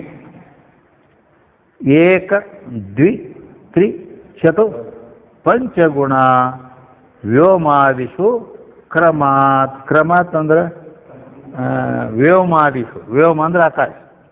ಆಕಾಶದಿಂದ ಇಲ್ಲಿ ಏಕ ದ್ವಿ ತ್ರಿ ಚತು ಪಂಚತಿಂಗ ನೀ ಕ್ರಮದಿಂದ ತಿಳ್ಕೋ ಅಂದ್ರೆ ಆಕಾಶದಲ್ಲಿ ಏಕ್ ಶಬ್ದ ಗುಣ ಬಂದ, ವಾಯುವಿನಲ್ಲಿ ಶಬ್ದ ಸ್ಪರ್ಶ 2 ಗುಣ, ಅಗ್ನಿಯಲ್ಲಿ ಶಬ್ದ ಸ್ಪರ್ಶ 3 ಗುಣ, ಜಲದಲ್ಲಿ ಶಬ್ದ ಸ್ಪರ್ಶ ರೂಪ ರಸ ಅನ್ನುವ 4 ಗುಣ, ಭೂಮಿಯಲ್ಲಿ ಶಬ್ದ ಸ್ಪರ್ಶ ರೂಪ ರಸ ಗಂಧ ಅನ್ನುವ 5 ಗುಣಗಳು ಈ ರೀತಿ ಇರ್ತಾವ. ಹಿಂಗೆ ಯಾಕಿರ್ತಾವು ಅಂದ್ರೆ ನಾವೇನು ನಿಮಗೂ ಗೊತ್ತದ ಯಾಕಿರ್ತಾವಂದ್ರೆ ಕಾರಣ ಗುಣ ಕಾರ್ಯವರ್ತಂತಿ ನೇಮ್. ಕಾರಣ ಗುಣ ಅವು ಒಂದು ಅದರಾಗಿರ್ತಾವ, ಕಾರ್ಯದಲ್ಲಿ ಇರ್ತಾವ. ಮತ್ತು ತಾಂದೊಂದು ಗುಣ ಅಂದ್ರೆ ಈಗ ವಾಯುವಿನಲ್ಲಿ ಕಾರಣ ಗುಣ ಶಬ್ದ ಒಂದು ಐತಿ, ಕಾರಣ ಅದಕ್ಕೆ ಆಕಾಶ ಐತಿ. ಅವು ಆಕಾಶದಿಂದ ವಾಯು ಹುಟ್ಟೈತಿ. ಆಕಾಶಾತ್ ವಾಯು, ವಾಯೋರಗ್ನಿ, ಅಗ್ನಿ ಆಪಹ, ಹಿಂಗೆ ಒಂದರಿಂದ ಒಂದು ಹುಟ್ಟ್ಯಾವ. ಆದ್ದರಿಂದ ಕಾರಣಗುಣ ಒಂದು ಅದರಾಗ ವಾಯುವಿನಲ್ಲಿ ಕಾರಣಗುಣ ಶಬ್ದ ಐತಿ, ತನ್ನ ಗುಣ ಸ್ಪರ್ಶ ಐತಿ. ಹಿಂಗದ. ಆದ್ದರಿಂದ ಇವು ಮುಂದಿನ ಅವಕ್ಕೆ ಗುಣಗಳು ಹೆಚ್ಚಾಕೋತ ಹೋಗ್ತಾವು. ರೊಕ್ಕ ಹೆಂಗೆ ಹೆಚ್ಚಕ್ಕವ? ರೊಕ್ಕ ಹೆಂಗೆ ಹೆಚ್ಚಕ್ಕವ? ರೊಕ್ಕ ಹೆಂಗೆ ಹೆಚ್ಚಕ್ಕವ ಅಂದ್ರೆ ಅವ್ರ ಆದ್ದು ಗಳಿಸಿದ್ದ ಕೋಟ್ಯಾಧೀಶ, ಹೊಲ ಮನಿ ಬೆಳ್ಳಿ ಬಂಗಾರ ಇವೆಲ್ಲ ಮಾಡಿದ್ದಲ್ಲ. ಆ್ಯಂಡ್ ಅವ್ರ ಅಪ್ಪ ಮಾಲಕ ಆದ ಮುಂದೆ ಮತ್ತು ಅವ್ನು ಮಾಡಿ ಇಟ್ಟಿದ್ದು ಮತ್ತು ಅದನ್ನು ಮತ್ತು ಇವು ಇಟ್ಟು ಬೆಳೆಸೋದಾರ ಹೌದು. ಮತ್ತು ಅದರ ಡಬಲ್ ಆಯ್ತು. ಅವ್ನು ಕೋಟ್ಯಾಧೀಶ ಇದ್ದ, ಇವ್ 2 ಕೋಟ್ಯಾಧೀಶ. ಮುಂದೆ ಅವನ ಮಗ ಅಂದ್ರೆ ಮಾಮಾಗ ಹುಟ್ಟಿದ್ರು ಮತ್ತು ಅದು ಒಟ್ಟು ಅವನಿಗೆಲ್ಲ. ಮತ್ತು ಅವ್ರದ್ದು ಅಜ್ಜಂದು ಅವ್ರ ಅಪ್ಪಂದು ಅವಂತೂ ಬ್ಯಾಲೆನ್ಸ್ ಅದಾವ. ಮತ್ತು ಇನ್ನು ತಾ ಗಳಿಸಿದ್ದು ಹಿಂಗೆ. ಇಲ್ಲಿ ರೊಕ್ಕ ಗಳಿಸೋದು ಇಲ್ಲಿ ಅವು ಗುಣಗಳನ್ನ ಗೋಳೆ ಮಾಡ್ಕೊಳತ್ ಹೋಗೈತೆ ಅಂತ ಹಿಂಗ ಈ ರೀತಿ. ಅದಕ್ಕೆ ಭೂಮಿಯಲ್ಲಿ 5 ಗುಣಗಳಾಗ್ಬಿಟ್ವು. ಈ ರೀತಿಯಲ್ಲಿ ಆ ಗುಣಗಳ ಬಗ್ಗೆ ಹೇಳಿದರು. ಶಬ್ದಾದಿ ಗುಣಗಳು ರಾಗದ್ವೇಷ ಸುಖ ದುಃಖ ಮೊದಲಾದವುಗಳಿಗೆ ಕಾರಣ ಆಗ್ತಾವು ಅಂತ ಹೇಳ್ತಾರೆ. ಈಗ 9ನೇ ಸೂತ್ರದ 9ನೇ ನುಡಿಯಲ್ಲಿ ರಾಗಾದಿ ದೋಷದ ಆಗರಮಾಗಿ ಸುಖ ದುಃಖ ಭೋಗಕ್ಕೆ ನಿಜ ಬೀಜ ರೂಪಾಗಿ ಆಗಳ್ ಒಂದಿರ್ಪವು ಶಬ್ದಾದಿ ವಿಷಯಗಳು ಆ ಗಗನಾದಿಗಳೊಡನೆ ಇಂತು ಅಂದ್ರು. ಏನಂದ್ರು? ಆಕಾಶಾದಿ ಪಂಚಭೂತಗಳೊಡನೆ ಕೂಡಿಕೊಂಡಿರುವ ಈ ಶಬ್ದಾದಿ ವಿಷಯಗಳು ಆಕಾಶದೊಡನೆ ಕೂಡ್ಕೊಂಡು ಅದಾವಲ್ಲ ಅವಾಗ ಅದು ಆ ಹುಟ್ಟುವಾಗ ಕೂಡೇ ಹುಟ್ಟೈತೆ ಅದು. ಅದು ನೈಯಾಯಿಕರಲ್ಲಿ ಮಾತ್ರ ಬೇರೆ. ನೈಯಾಯಿಕರಲ್ಲಿ ನಿರ್ಗುಣ ದ್ರವ್ಯ ಮೊದಲು, ಆ ನಂತರ ಗುಣದ ಉತ್ಪತ್ತಿ ಹೇಳ್ತಾರ ಅವರು. ಆಕಾಶ ಅಂತೂ ಹುಟ್ಟೇ ಇಲ್ಲ, ಅದು ಅವ್ರ ಮತದ. ಆಕಾಶ ಹುಟ್ಟೇ ಇಲ್ಲ, ನಿತ್ಯ ತರ. ವಾಯುವಿನಿಂದ ಈ 4 ಭೂತಗಳ ಉತ್ಪತ್ತಿ ಹೇಳ್ತಾರೆ. ಆ 4 ಭೂತಗಳು ಮೊದಲು ನಿರ್ಗುಣ ದ್ರವ್ಯ, ಅಂದ್ರೆ ಏನು ಗುಣ ಇಲ್ಲದೆ ಹಂಗ ಹುಟ್ಟಿದ್ದು. ಅಂದ್ರೆ ಉಪ್ಪಿಲ್ದೆ ಹಂಗ ಸಪ್ಪಂದಿದ್ದಂಗೆ, ಅಂದ್ರೆ ಹಂಗ ಇದ್ದು ಅಂದ್ರೆ ಹೆಂಗಿದ್ದು ಅಂದ್ರೆ. ಆಮೇಲೆ ಒಂದಿಟ್ಟು ಉಪ್ಪು ತುಂಬ ಇಲ್ಲ ತಿಳ್ಕೆ ಮತ್ತು ಅದರ ಉದುರಿಸಿ ಕೂಡ್ತಾವಾಗ ರುಚಿ ಅದ್ರಾಗ, ಹೌದಿಲ್ಲ? ಹಂಗ ಹಿಂದಿಗಡೆ ಕೂಡೈತಿ ಅಂತ ನೈಯಾಯಿಕರತ್ತಾರ ಗುಣ. ಅದಕ್ಕೆ ಇಲ್ಲಿ ವಾಸ್ತವಿಕವಾಗಿ ವೇದಾಂತದಲ್ಲಿ ಹಂಗಿಲ್ಲ. ವೇದಾಂತದಲ್ಲಂತೂ ಹುಟ್ಟುವಾಗ ಅದು ಕೂಡೇ ಹುಟ್ಟೈತೆ. ಅದು ಹೆಂಗೆ ಕೂಸು ಹುಟ್ಟುವಾಗ ತನ್ನ ಪ್ರಾರಬ್ಧ ಕಟ್ಕೊಂಡು ಬಂದೈತಿ, ಹಾಗೆ ಈ ಭೂತಗಳು ಅವು ತಮ್ಮ ಗುಣಗಳನ್ನು ತಗೊಂಡ ಹುಟ್ಟುಕೊಂಡು ಬಂದಾವು ಅಂತ ಇಲ್ಲಿ ವೇದಾಂತದ ರೀತಿ ಹೇಳ್ತಿ. ಅದಕ್ಕೆ ಆಕಾಶಾದಿ ಪಂಚಭೂತಗಳೊಡನೆ ಅವುಗಳನ್ನು ಕೂಡಿಕೊಂಡಿರುವ ಶಬ್ದಾದಿ ವಿಷಯಗಳು ಜೀವರುಗಳ ಬುದ್ಧಿಗೆ ವಿಷಯಗಳಾಗಿ ಸುಖ ದುಃಖಗಳಿಗೆ ಕಾರಣಗಳಾಗಿರುತ್ತವೆ. ಅವು ಜೀವರ ಬುದ್ಧಿಗೆ ವಿಷಯ ಆಕ್ಕವು ಶಬ್ದಾದಿ ವಿಷಯಗಳು, ಮತ್ತು ಅವ ಸುಖ ದುಃಖನೂ ಕಾರಣ ಆಗ್ತಾವು. ಹೆಂಗಾಕತಿ? ಮೊಬೈಲ್ದಾಗ ಮುಜಿಕ್ ಹಚ್ಕೊಂಡು ಕುಂದ್ರೋದು, ಗೋಣ ಆಡಿಸ್ಕೊತ್ ಕುಂದ್ರೋದು ಹಿಂಗಂದ್ರೆ ಈ ರೀತಿ ಅಂತ ಸುಖ ದುಃಖಕ್ಕೆ ಕಾರಣ ಆಗ್ತಾವೆ. ಅಂದ್ರೆ ಶಬ್ದಾದಿ ವಿಷಯಗಳು ಸುಖನೂ ಅಲ್ಲ ದುಃಖನೂ ಅಲ್ಲ. ಅವು ವಿಷಯ ಲೆಕ್ಕದಿಂದ ನೋಡ್ಬೇಕಾದ್ರೆ ಅವು ಸುಖನೂ ಅಲ್ಲ ದುಃಖನೂ ಅಲ್ಲ. ಅದು ವಿಚಿತ್ರ ಐತಿ ಅದು. ಅದಕ್ಕೆ ಪಂಚದಶಿಕಾರ ಹೇಳ್ತಾರ, ಈಶ್ವರ ಸೃಷ್ಟಿ ಸುಖಕ್ಕೂ ಕಾರಣ ಇಲ್ಲ ದುಃಖಕ್ಕೂ ಕಾರಣ ಇಲ್ಲ, ಜೀವ ಸೃಷ್ಟಿಯೇ ಕಾರಣ ಅಂತ ಹೇಳ್ತಾರೆ. ಈಗ ಒಂದು ವಸ್ತು ಐತಿ. ವಸ್ತು ಅಂದ್ರೆ ಸಾಮಾನ್ಯ, ಈಗ ಇದೊಂದು ಭೂಮಿ ಅಂತ ತಿಳ್ಕೊ, ಇದು ನೀ ಮಾಡಿ, ಅದು ಈಶ್ವರ ಮಾಡ್ಯಾನ ಅದನ್ನು, ಹೌದಿಲ್ಲ? ಇಳೆ ನಿಮ್ಮದಾನ, ಬೆಳೆ ನಿಮ್ಮದಾನ, ಸೂಸುವ ಗಾಳಿ ನಿಮ್ಮದಾನ ಅಂದಾರ. ನಿಮ್ಮದಾನ ಅಂದ್ರೆ ನೀ ಕೊಟ್ಟದಪ್ಪ. ಅದಕ್ಕೆ ಇದೆಲ್ಲ ಪರಮಾತ್ಮನ ಸ್ವತ್ತು. ಅದು ಪರಮಾತ್ಮಂದೈತೆ ಅಂತ ಇಟ್ಟು ಅನ್ಕೊಂಡ್ರೆ ಇವ್ ಏನೂ ದುಃಖನೂ ಇಲ್ಲ ಏನೂ ಇಲ್ಲ. ಆದ್ರೆ ಇವ ಜೀವ ಸೃಷ್ಟಿ ಮಾಡ್ತಾನೆ. ಜೀವ ಸೃಷ್ಟಿ ಏನ್ ಮಾಡ್ತಾನು? ಇದು ನಂದು, ಇದು ನನ್ನದ ಅಂತ ಏನಾಯ್ತಲ್ಲ, ಇದು ಜೀವ ಸೃಷ್ಟಿ ಆಯ್ತು. ಇದೇ ದುಃಖಕ್ಕೆ ಕಾರಣ ಚಾಲು. ಜೀವ ಸೃಷ್ಟಿನ ಯಾಕತ್ಯ ಇದು ನಂದದ. ಈಗ ಮತ ಬಂದ, ನಿಂದಿಲ್ಲದು ನಮ್ದ. ನಿಂದ ಹೆಂಗ ಆಕತಿ? ಇಲ್ಲ ಅದನ್ನ ಬಿಡುದಿಲ್ಲ, ನಾ ತಗೊಂಡತಿರ್ತೇನೆ ತಾವ, ನೀ ಹೆಂಗೆ ತಗೋತಿತ್ತೋ ಇಲ್ಲಿಕ್ಕೆ ಇದ್ರಾಗ ಹೋಗಲಿ ನನ್ನ ಜೀವತ್ ನಿಂತು ಬಿಡ್ತಾನು ಮತ್ತೇನು, ಹೌದಿಲ್ಲ? ಹಿಂಗೆ ಆಕೈತಿ.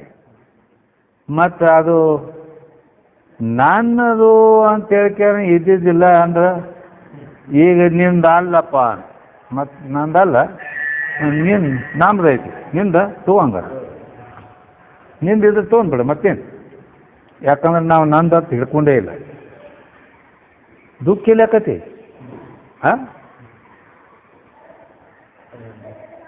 ದುಃಖನೇ ಇಲ್ಲ.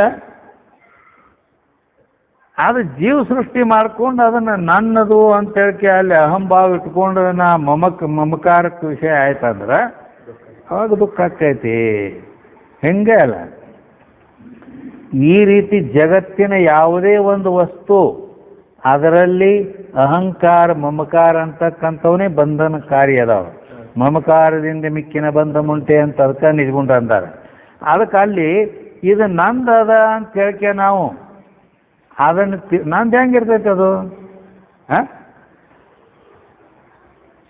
ನಂದು ಹೆಂಗದ ಭೂಮಿ ಒಂದೇ ಯಾಕಂದ್ರೆ ಇಡೀ ಜಗತ್ತಿನೊಳಗಿನ ಎಲ್ಲ ವಸ್ತು ನಂದು ಅನ್ನೋದು ಏನೂ ಇಲ್ಲ.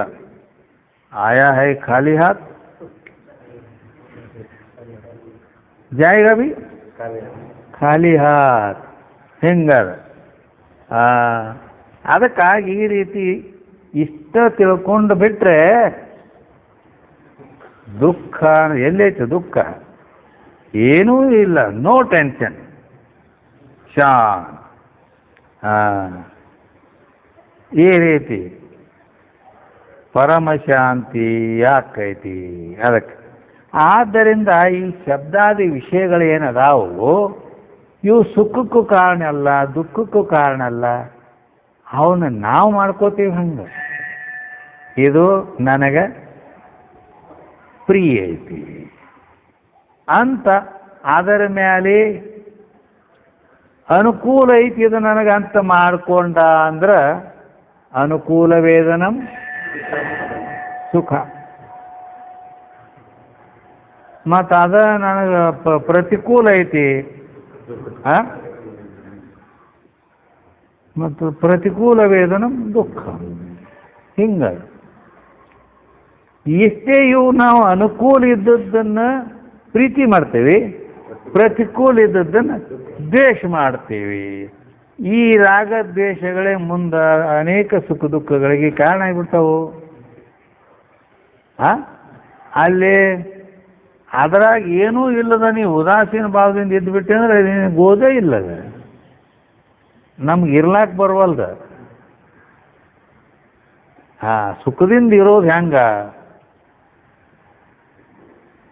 ಅದಕ್ಕೆ ಭಾಳ ಸರಳ ಐತೆ. ಅದು ಆಗಿರ್ದ ದಗದ ಭಾಳ ಸರಳ ಐತಿ.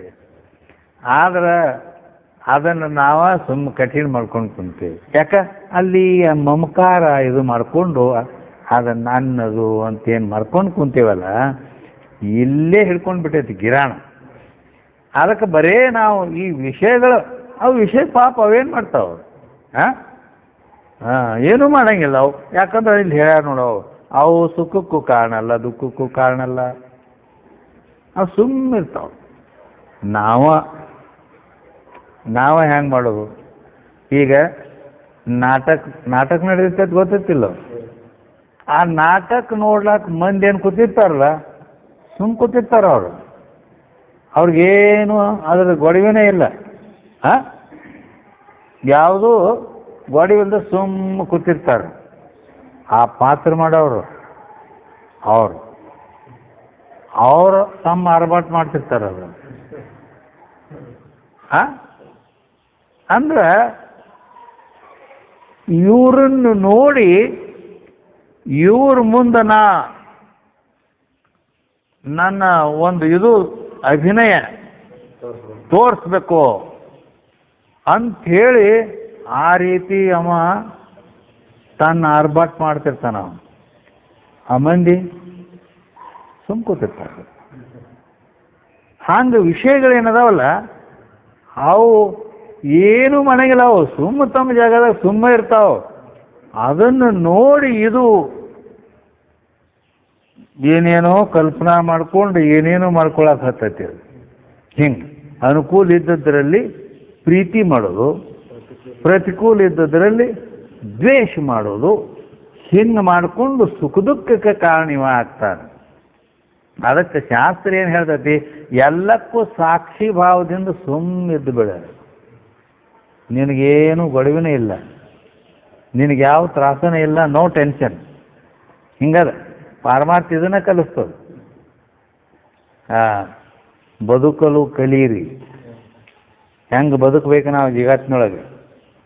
ಇದು ಈ ರೀತಿ ಯಾವಾಗಲೂ ಆನಂದದಾಗ ಮಸ್ತನಾಗಿರ್ತ ನಾವು. ತಲೆಯಾಗ ಯಾಕೆ ಹುಳ ಹಾಕೊಂಡು ಇದು ಮಾಡೋದು.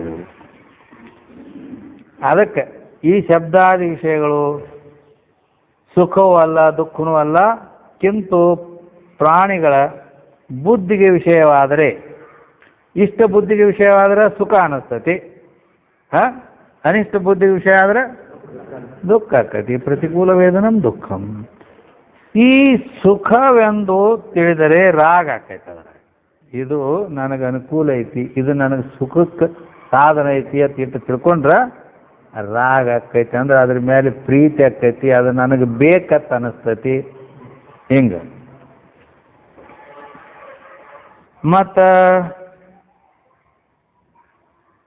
ಅದ ಮುಂದೆ ಎಲ್ಲ ಚಾಲೂನ. ಅದಕ್ಕೆ ಅದು ಬೇಕು, ಅದನ್ನ ಪಡ್ಕೋಬೇಕು ಅಂತ ಚಾಲು ಆಕೈತಿ. ಅದಕ್ಕೆ ಯಾರು ಆಟ ಬಂದ್ರೆ ಮತ್ತು ಅವನ ಮೇಲೆ ಶುರು ಇವ್ ಹಿಂಗೆ ಮಾಡ್ತಾನು, ಹಂಗಾಯ್ತು ಹಿಂಗಾಯ್ತು, ಎಲ್ಲ ಚಾಲೂನ ಚಾಲು ಆಗಿದೆ. ಮತ್ತೇನು ಈ ರೀತಿ ಆಗ್ತದೆ. ಅದಕ್ಕೆ ದುಃಖವೆಂದು ತಿಳಿದರೆ ದ್ವೇಷ ಹುಟ್ಟತೈತಿ. ಅದು ದುಃಖ ಅಂತ ತಿಳಿದ್ರೆ ಈ ವಿಷಯ ದ್ವೇಷ ಹುಟ್ಟತೈತಿ. ಅರ್ಥಾತ್ ವಿಷಯಗಳು ಇಷ್ಟಾನಿಷ್ಟ ಬುದ್ಧಿಯಿಂದ ಸುಖ ದುಃಖ ರಾಗ ದ್ವೇಷಾದಿಗಳಿಗೆ ಇವು ಕಾರಣ ಆಗ್ತಾವು ಅಂತ ನಿಶ್ಚಯ ಮಾಡಬೇಕು ನಾವು. ಈ ರೀತಿ ಶಬ್ದಾದಿ ವಿಷಯಗಳು ಈ ಅಜ್ಞಾನಿ ಜೀವಗಳು ದುಃಖಕ್ಕೆ ಕಾರಣ ಆಗುವುದು ಇದೇ ಮೇನ್ ಪಾಯಿಂಟ್ ಐತಿ. ನಾವು ಪಾರಮಾರ್ಥದಿಂದ ನಾವು ದುಃಖದಿಂದ ನಿವೃತ್ತರಾಗಬೇಕು ಅಂದ್ರೆ ಇಷ್ಟ ಮಾಡೋದೈತೆ. ಅದರಾಗ ಮತ್ತೇನು ಮಾಡೋದಿಲ್ಲ. ಅದು ನಮಗೆಲ್ಲರಿಗೂ ಗೊತ್ತೈತಿ, ನಾವು ಎಲ್ಲ ಬಿಟ್ಟು ಸುಮ್ಮ ಹೋಗವ್ರದೇವಿ. ಇದು ಪಕ್ಕ ಗೊತ್ತೈತಿ, ಪ್ರತಿಯೊಬ್ಬಗೆ ಗೊತ್ತೈತಿ. ಮತ್ತು ಗೊತ್ತಿದ್ದೂ ಯಾಕೆ ಬಡ್ಕೊಳ್ಳೋದು ಅದ್ರ ಸಲಾಗಿ ಏನು ತಿಳಿಯಲ್ಲ. ಅದಕ್ಕೆ ನಗೆಯು ಬರುತ್ತಿದೆ ಎನಗೆ ನಗೆಯು ಬರುತ್ತಿದೆ, ಜಗದ ಜನರ ಹಗರಣವನ್ನು ಕಂಡು ನಗೆಯು ಬರುತ್ತಿದೆ ಎನಗೆ ನಗೆಯು ಬರುತ್ತಿದೆ ಅಂತ ದಾಸರಂದಾರ. ಅದಕ್ಕಾಗಿ ಏನಪ್ಪ ಇವು ಯಾಕೆ ಹಿಂಗೆ ಬಡ್ದಾಡಿ ಸಾಯ್ತಾವು, ಏನು ಸುದ್ದಿ ಅದಕ್ಕೆ ಹಿಂಗೈತಿ ಒಟ್ಟು. ಅದಕ್ಕಾಗಿ ಇಲ್ಲಿ ವಾಸ್ತವಿಕವಾಗಿ ವಿಷಯ ಅವು ಸುಖಕ್ಕೂ ಕಾರಣ ಅಲ್ಲ, ದುಃಖಕ್ಕೂ ಕಾರಣ ಅಲ್ಲ, ಸುಮ್ಮ ಅದಾವು. ನಾವು ಅವಕನ್ನೆಲ್ಲ ಅದ್ರ ಮೇಲೆ ನಾವು ಮಾಡ್ಕೋತೀವಿ. ಹಂಗೆ ಈ ರೀತಿ ಶಬ್ದಾದಿ ವಿಷಯಗಳು ಕ್ಷಣಿಕವಾಗಿದ್ದರೂ ತ್ಯಾಗ ಮಾಡಲಿಕ್ಕೆ ಅಶಕ್ಯಗಳಾಗಿರುತ್ತವೆ ಅಂತ ಹೇಳ್ತಾರೆ ಅವರು. ಆ ವಿಷಯ ಹೆಂಗದಾವು? ಜಡಮಾಗಿ, ಖಂಡಿತಮಾಗಿ, ದೃಶ್ಯತೆಯಾಗಿ, ಬಿಡಲರಿದಾಗಿ, ಕ್ಷಣಿಕಮಾಗಿ ಮಡದಿ ಕೇಳ್ ವಿಶ್ವ ವಿಷಯಗಳು ಆ ಭೂತದೊಡನೆ ಅಗಲದೆ ಮೋಹಿಸುತ್ತ ಇರ್ಕು. ಮೋಹಿತ ಇರ್ಕು.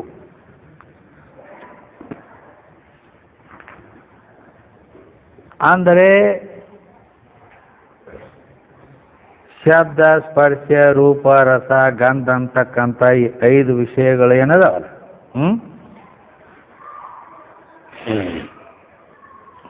ಶಬ್ದ ಅಂದ್ರೆ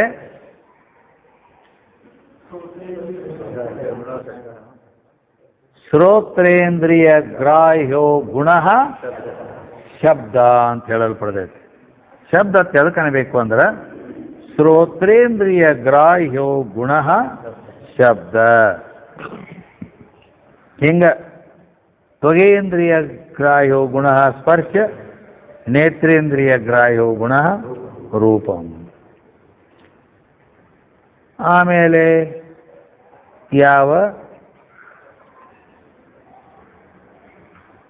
ಜಿವೇಂದ್ರಿಯ ಗ್ರಾಹ್ಯೋ ಗುಣ ರಸ, ಗ್ರಾಣೇಂದ್ರಿಯ ಗ್ರಾಹ್ಯೋ ಗುಣ ಗಂಧ. ಅವೆಲ್ಲ ಮತ್ತು ಸಚ ದ್ವಿವಿಧ ಸುರಭಿ ಅಸುರಭಿಶ್ಚ ಹಿಂಗೆಲ್ಲ ಅದು ಭಾಳ ಸಂಭಾಷಣೆ. ಅದೇನು ಬ್ಯಾಡಿ, ಇಷ್ಟೇ ಇದು. ಈ 5 ವಿಷಯಗಳು ಆಕಾಶಾದಿ ಭೂತಗಳೊಡನೆ ಕೂಡಿದ್ದರೂ ಕಲ್ಲಿನಂತೆ ಜ್ಞಾನವಿಲ್ಲದವುಗಳಾಗಿ ಜಡ ಅದಾವಂಥವು. ಒಂದು ವಿಷಯ ಮತ್ತೊಂದನ್ನು ವಿಷಯದಲ್ಲಿ ಇಲ್ಲವು. ಶಬ್ದ ಸ್ಪರ್ಶದಲ್ಲಿ ಐತೇನೆ ಇಲ್ಲ, ಅದಕ್ಕೆ ಪರಿಚ್ಛಿನ್ನದಾವು. ಪಂಚೇಂದ್ರಿಯಗಳಿಗೆ ವಿಷಯಗಳಾದ್ದರಿಂದ ಅವು ದೃಶ್ಯದವ. ಪಂಚ ಜ್ಞಾನೇಂದ್ರಿಯಗೆ ವಿಷಯ ಆಗ್ತಾವಿಲ್ಲ ಅವು, ಆದ್ದರಿಂದ ಅವುಗಳಿಂದ ಹರಿಸ್ಕೊತಾವ ಅಂದ್ರೆ ದೃಶ್ಯದವು. ವಿಷಯಗಳು ತಾವು ದುಃಖವನ್ನು ಕೊಟ್ಟರೂ ಕೂಡ ಆ ವಿಷಯಗಳಿಂದ ದುಃಖ ಆಕತೆ, ಕೊಟ್ಟರೂ ಕೂಡ ತ್ಯಾಗ ಮಾಡಲಿಕ್ಕೆ ಬಾರದವುಗಳಾಗಿರುತ್ತವೆ. ನೋಡು, ದುಃಖ ಕೊಡ್ತಾವ ವಿಷಯ, ಅದಕ್ಕೆ ವಿಷಯಾನ್ ವಿಷವತ್ಯಜ ಅಂತ ಶಂಕರಾಚಾರ್ಯ ಹೇಳ್ತಾರೆ. ವಿಷಯಗಳನ್ನ ವಿಷ ಅಂದ್ರೆ ನೀ ಸಾಯ್ತಿ, ಹೌದಿಲ್ಲ? ಮತ್ತೀಗ ಒಂದು ಈಗ ಆ ಊಟದಾಗ ವಿಷ ಹಾಕಿತ್ತು ಅಂತೇಳಿ, ನೀವು ವೈರಿ ಇದ್ದ ಇವನು ಕೊಲ್ಲೋಣ ಅಂತೇಳಿ, ಅದು ಗೊತ್ತಾತ, ತಿಂತ ಇದರ ವಿಷ ಹಾಕ್ಯಾರತ್ತೇಳಿ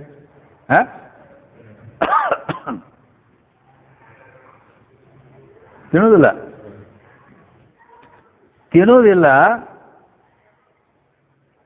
ಅದರಂತೆನ ವಿಷ ಐತಿ, ಬೇಡನ ಸಾಯ್ತೇನೆ ಅಂತೇಳಿ ಹೆಂಗೆ ಬಿಡ್ತಾನೋ. ಈ ವಿಷಯ ಅಂದ್ರೂ ಹಂಗ ಐತಿ ಪ್ರತಿಯೊಂದು. ಅದಕ್ಕೆ ನಿಜಗೊಂಡು ಅಳಿಮೀನ ಗಜಪತಂಗ ಮೃಗವೆಂಬಿವು ಸುಳಿಯಲ್ಲಿ ಒಂದೊಂದು ಗುಣಗಳು, ಗುಣ ಅಂದ್ರೆ ವಿಷಯಗಳು, ಬಳಸಿದ 5 ಇಂದ್ರಿಯ ಗುಣಗಳು ನೀ ಸುಳಿಯಲ್ ಎಂತುಳಿವೆ ಅಂತ ಕೇಳ್ಯಾರ. ಅವು ಒಂದೊಂದು ವಿಷಯ ಗ್ರಹಣ ಮಾಡಿದರೆ ಸಾಕೋಗ್ಯಾವ. ನೀ 5 ವಿಷಯ ಗ್ರಹಣ ಮಾಡ್ತೀನಂದ್ರೆ ನೀ ಹೆಂಗೆ ಉಳಿತೀವಪ್ಪ? ಹಿಂಗದ. ಅದಕ್ಕೆ ಈ ರೀತಿ ಇವು ಪರಿಚಿನ್ನದವು, ದೃಶ್ಯದವು, ಹಿಂಗೆಲ್ಲ ಇದ್ರೂ ಕೂಡ ಅವುಗಳಿಂದ ದುಃಖ ಆಗ್ತದ ಅನ್ನೋದು ಗೊತ್ತಿದ್ದು ಕೂಡ ಅವು ತ್ಯಾಗ ಮಾಡಲಿಕ್ಕೆ ಬರ್ಲಾರ್ದಂಗದವು, ಬಿಡಲಿಕ್ಕೆ ಬಾರದವು ಅದಾವು. ಮಿಂಚು, ಸ್ವಪ್ನ, ನೀರಿನ ಮೇಲಿನ ಗುರುಳೆಯಂತೆ ಇವು ತೋರಿ ಅಡಗುವವು. ಅಂಥ ಸ್ವಭಾವವುಳ್ಳವುಗಳಾಗಿರುತ್ತವೆ. ಕಂಡಾಕ್ಷಣದಲ್ಲಿ ಸಕಲ ಜೀವಿಗಳಿಗೂ ಮೋಹವನ್ನುಂಟು ಮಾಡತಕ್ಕಂಥವು ಆಗ್ಯಾವು. ನೋಡಿದ ಕೂಡಲೇ ಮಾತ್ರ ನಿನ್ನ ಮರಳ ಮಾಡ್ತಾವು. ಇಟ್ಟು ಖರೆ.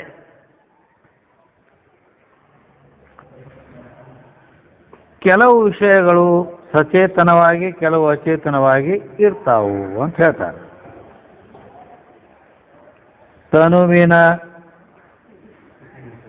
ಉದಯ ಭೇದದಳು ಸಚೇತನ ಅಚೇತನವೆಂಬ 2 ರೂಪವನೇ ತೋರ್ಪ ಅನಿತು ವಿಷಯವೇ ಯಶವವು ಚಿತ್ರಗತಿಯಿಂದೆ ಜನಕ್ಕೆ ಸಂಸ್ಕೃತಿ ಬಂಧಕರಮಾಗಿ ಅಂದ್ರು. ಆ ಶಬ್ದಾದಿ ವಿಷಯಗಳು ಕೆಲವು ಸಚೇತನದವು, ಕೆಲವು ಅಚೇತನದವು. ಅಚೇತನ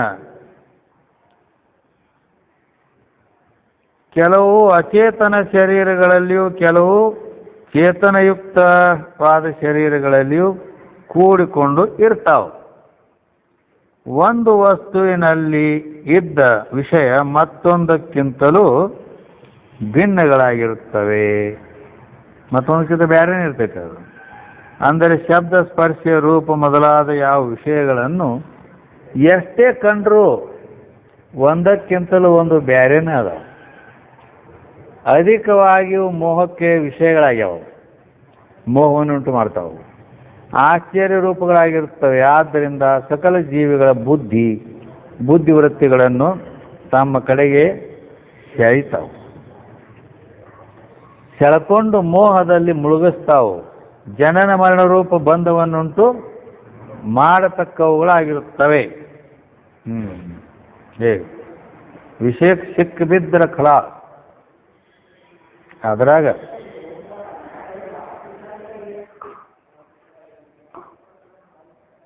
ಬಿಡೋದು ಕಷ್ಟ. ಕಳ್ಳುದಲ್ಲ ಸಿಕ್ಕೊಂಡ. ಈ ರೀತಿ ಇಲ್ಲಿವರೆಗೆ 9ನೇ ಸೂತ್ರ ಹೇಳ್ಕೊಂಡು ಬಂದರು. ಬಳಿಕ ಇನ್ನು 10ನೇ ಸೂತ್ರ, ಭೂತಾದಿ ಎಂಬ ಅಹಂಕಾರದಿಂದ ಪಂಚಭೂತಗಳ ಉತ್ಪತ್ತಿಯನ್ನು ಹೇಳ್ಕೊಂಡು ಬಂದರು. ಈಗ ವೈಕಾರಿಕ ಅಹಂಕಾರದಿಂದ ಪಂಚ ಜ್ಞಾನೇಂದ್ರಿಯಗಳ ಉತ್ಪತ್ತಿಯನ್ನು, ತೈಜಸ್ ಅಹಂಕಾರದಿಂದ ಪಂಚ ಕರ್ಮೇಂದ್ರಿಯ ಪಂಚ ಪ್ರಾಣಗಳ ಉತ್ಪತ್ತಿಯನ್ನು, ಎರಡೂ ಅಹಂಕಾರಗಳ ಮಿಶ್ರಣದಿಂದ ಅಂತಃಕರಣ ಪಂಚಕದ ಉತ್ಪತ್ತಿಯನ್ನು ನಿರೂಪಣ ಮಾಡುತ್ತಾರೆ. 10ನೇ ಸೂತ್ರ, ಬಗೆಯೇ ವೈಕಾರಿಕ ತೈಜಸ ಮಿಶ್ರದಿಂ ಮಿಶ್ರದಿಂದ ಒಗೆದವು ಅಖಿಳ ಕರ್ಣಗಳು.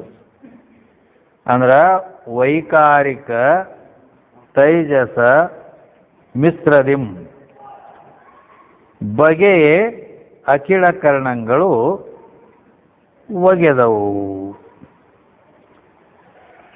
ಅಂದ್ರ ತೈಜಸ ಅಹಂಕಾರದಿಂದ ಕರ್ಮೇಂದ್ರಿಯ ಪಂಚಕದ ಉತ್ಪತ್ತಿಯನ್ನು ಹೇಳ್ತಾರೆ. ಏನಂದಾರ? ಭೂತಾದಿ ಅಹಂಕಾರದಿಂದ ಪಂಚಭೂತಗಳ ಉತ್ಪತ್ತಿ ಅಂತೂ ಹೇಳ್ಕೊಂಬಂದಾರ.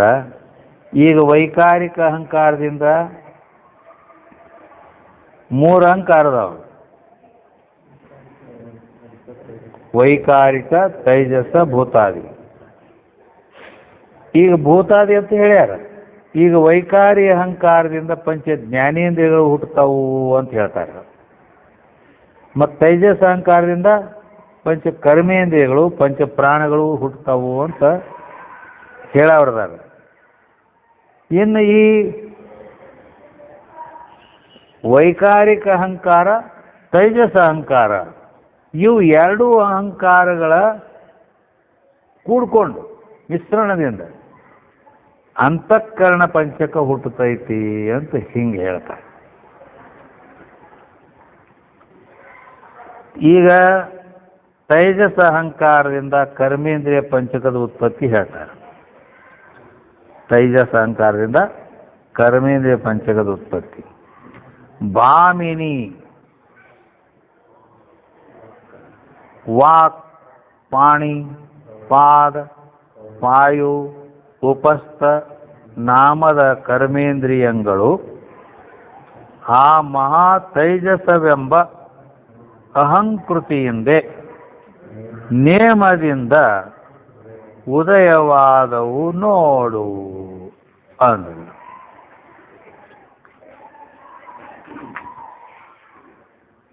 ತೈಜಸ್ ನಾಮಕ ಅಹಂಕಾರವು ರಜೋಗುಣಾತ್ಮಕ ಐತೆ. ಅದು ತೈಜಸ್ ಅಹಂಕಾರ ರಜೋಗುಣಾತ್ಮಕ ಐತೆ. ಆದ್ದರಿಂದ ಅದು ಪ್ರವೃತ್ತಿ ಲಕ್ಷಣದಲ್ಲಿ ಇರ್ತೈತೆ. ಅದರಿಂದ ಪ್ರವೃತ್ತಿಯಲ್ಲಿ ಅಂದ್ರೆ ಪ್ರವೃತ್ತಿ ಮಾಡ್ತದೆ ಮನುಷ್ಯನನ್ನು. ರಜೋಗುಣ ಐತಂದ್ರೆ ಮತ್ತದು ಅದರಿಂದ ಹುಟ್ಟಿದ ಪಂಚ ಕರ್ಮೇಂದ್ರಿಯಗಳಾದರೂ ಪ್ರವೃತ್ತಿ ರೂಪ ಕಾರ್ಯವನ್ನು ಮಾಡುವಂಥವಳ ಯಾವ ಅದಕ್ಕನ ಪ್ರವೃತ್ತಿ ಅಂದ್ರೆ ಪ್ರವೃತ್ತಿ ರಾಗಜನ್ಯ ಗುಣ ಪ್ರವೃತ್ತಿ. ಪ್ರವೃತ್ತಿ ಎದಕ್ಕೆ ಅನ್ಬೇಕು ಅಂದ್ರ ರಾಗಜನ್ಯ ಗುಣ ಪ್ರವೃತ್ತಿ.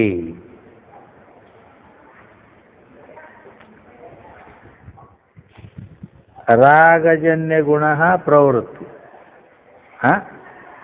ರಾಗದಿಂದಲೇ ಮತ್ತು ರಾಗ ಪ್ರವೃತ್ತಿ ಆಗ್ಬೇಕಾದ್ರೆ ರಾಗದಿಂದ ಆಕೈತಿ. ರಾಗ ಆಗ್ಬೇಕಾದ್ರೆ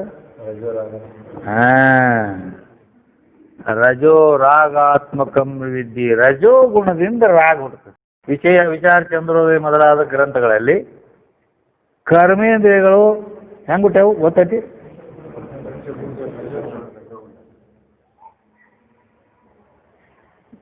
ಹೌದಾ? ಹೌದಾ? ಏನಂದ ನೀರ ಏನತಿ? ಪಂಚಭೂತ. ಎಲ್ಲರೂ ಹೌದಾ? ನೋ.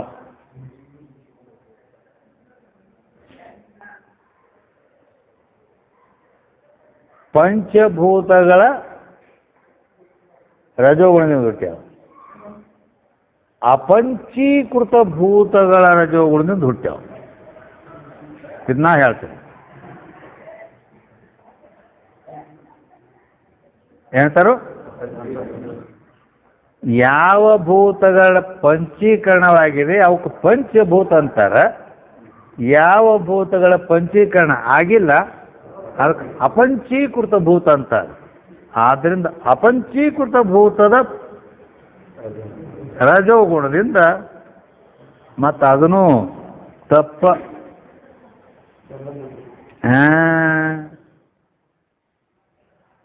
ಹೇಳ್ತಾನೆ ನೋಡಿ ಎಷ್ಟು ತಪ್ಪೈತೆ. ಅದು ಸಾಮಾನ್ಯ ಮಾತಾಡ್ಬಿಡ್ತಾನೆ ಮನುಷ್ಯ. ಆದ್ರೆ ಶಾಸ್ತ್ರ ಅಂದ್ರೆ ಶಸ್ತ್ರ ಇದ್ದಂಗೆ ಐತೆ. ಅದು ದಾರದ ಮೇಲೆ ನಡೆಯೋದು, ನೆಲದ ಮೇಲೆ ಅಲ್ಲ. ಅದಕ್ಕೆ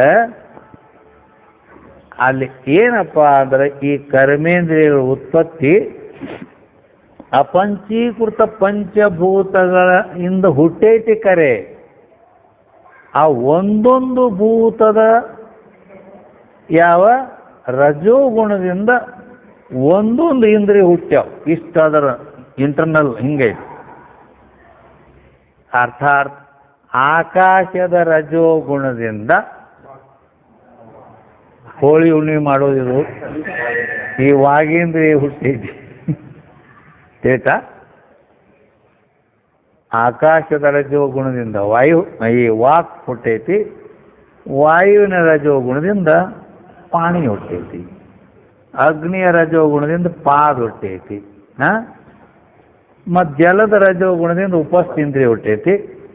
ಆಮೇಲೆ ಭೂಮಿಯ ರಜೋಗುಣದಿಂದ ಟಾಯ್ಲೆಟ್.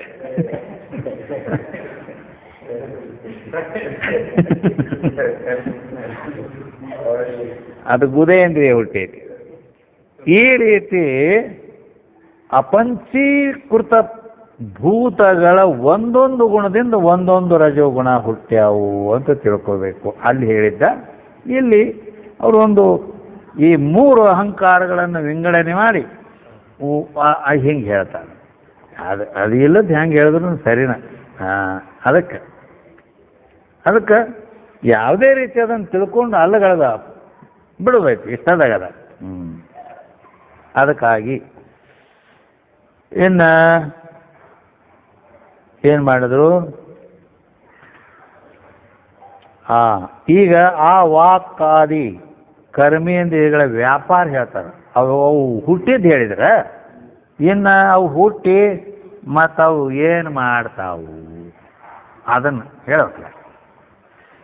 ನುಡಿಯುವುದು, ಹಿಡಿಯುವುದು, ನಡೆಯುವುದು, ಬಿಡುವುದು, ಪಡೆಯುವುದು, ವಿಷಯ ಸುಖವನು ಎಂಬ ಗಡನದ ವರ್ತನವು ಅರಿಯಲ್ ಆ ವಚನಾದಿಯೊಡನೊಂದಿ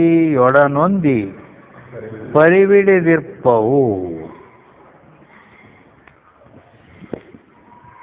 10ನೇ ಸೂತ್ರದ 2ನೇ ನುಡಿ. ನುಡಿಯುವುದು ವಾಕ್ಯಂದ್ರೆ ಮಾತಾಡ್ತೈತಿಲ್ಲ, ಅದ ನುಡಿಯುವುದಂದ್ರೆ ಈ ಬಾಯಿ ಮಾತಾಡೋದು. ಹಿಡಿಯೋದಂದ್ರೆ ಕೈಯ ಹಿಡಿಯೋದು, ಬಿಡೋದು, ತಗೊಳ್ಳೋದು ಮಾಡ್ತೈತೆ ಅದು. ನಡೆಯೋದಂದ್ರೆ ಕಾಲ ತಿರುಗಾಡ್ತಾವು, ಗಮನ ಮಾಡೋದು. ಬಿಡೋದು ಅಂದ್ರೆ ಅದು ಮುಂಜಾನೆ ಬಿಡೋದು. ಬಿಡೋದಂದ್ರೆ ಮುಂಜಾನೆ ಬಿಡೋದು ಅದ. ಹಂದಿ ಆಹಾರ ಅಂತ.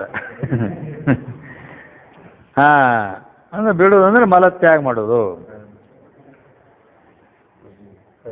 ಅಲ್ಲದೆ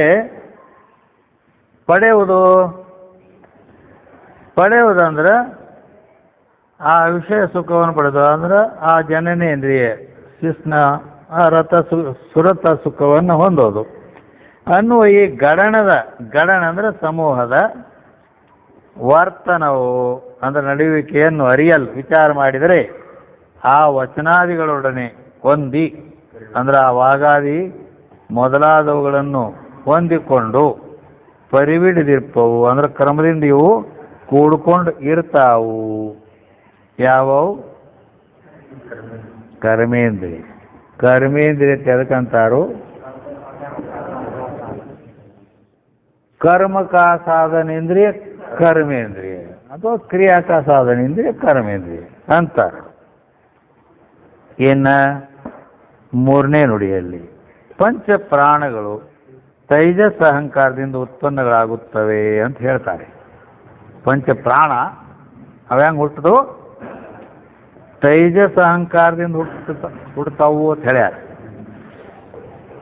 ಮತ್ತು ಅವು ಅಲ್ಲಿ ವಿಚಾರ ಚಂದ್ರೋದಯ ಮೊದಲಾದ ಗ್ರಂಥಗಳಲ್ಲಿ ಹೆಂಗ್ ಹುಟ್ಟತಾವ ಪ್ರಾಣ?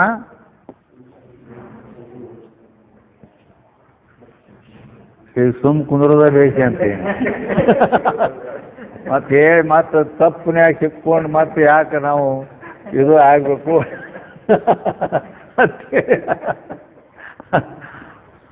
ಅಂದರೆ 5 ಭೂತಗಳ ಅಂದ್ರೆ ಸಮಷ್ಟಿ ಅಪಂಚೀಕೃತ ಸಮಷ್ಟಿ ಭೂತಗಳ ರಜೋಗುಣದಿಂದ ಈ ಪ್ರಾಣಗಳ ಉತ್ಪತ್ತಿಯಾಗುತ್ತದೆ ಅಂತ ಹೇಳಲ್ಪಟ್ಟಿತ್ತ ಅಲ್ಲಿ. ಆಯ್ತಾ?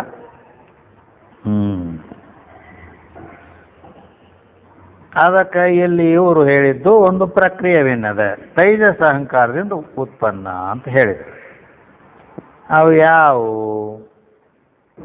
ಪ್ರಾಣ, ಅಪಾನ, ವ್ಯಾನ, ಉದಾನ, ಸಮಾನ ವೆಂದು ಊಣೆಯ ಮಿಲ್ಲದೆ 5 ಹಸುಗಳು ಮಾನದೆ ತೈಜಸದಿಂದ ಉಳಿಸಿದವೆಂದು ಜಾಣೆ ಮೈತ್ರೇಯಿ ನಿಶ್ಚಯಿಸುವುದು. ಏನಂತಾರ ಇಲ್ಲಿ? ಮತ್ತು ಇಲ್ಲಿ 3ನೇ ನುಡಿ ಮತ್ತು 4ನೇ ನುಡಿನೂ ಒಂದು. ಅದ್ರ ಜೊತೆಗೆ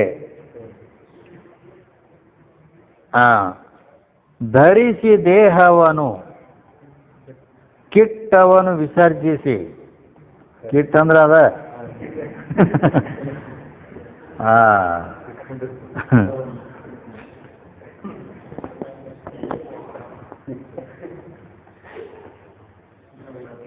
ಆ ಸಣ್ಣ ಹುಡುಗರಿಗೆ ಹೆಂಗತ್ತಾರ ಗೊತ್ತದನ? ಇಸಿ ಮಾಡೋದು, ಇಸಿ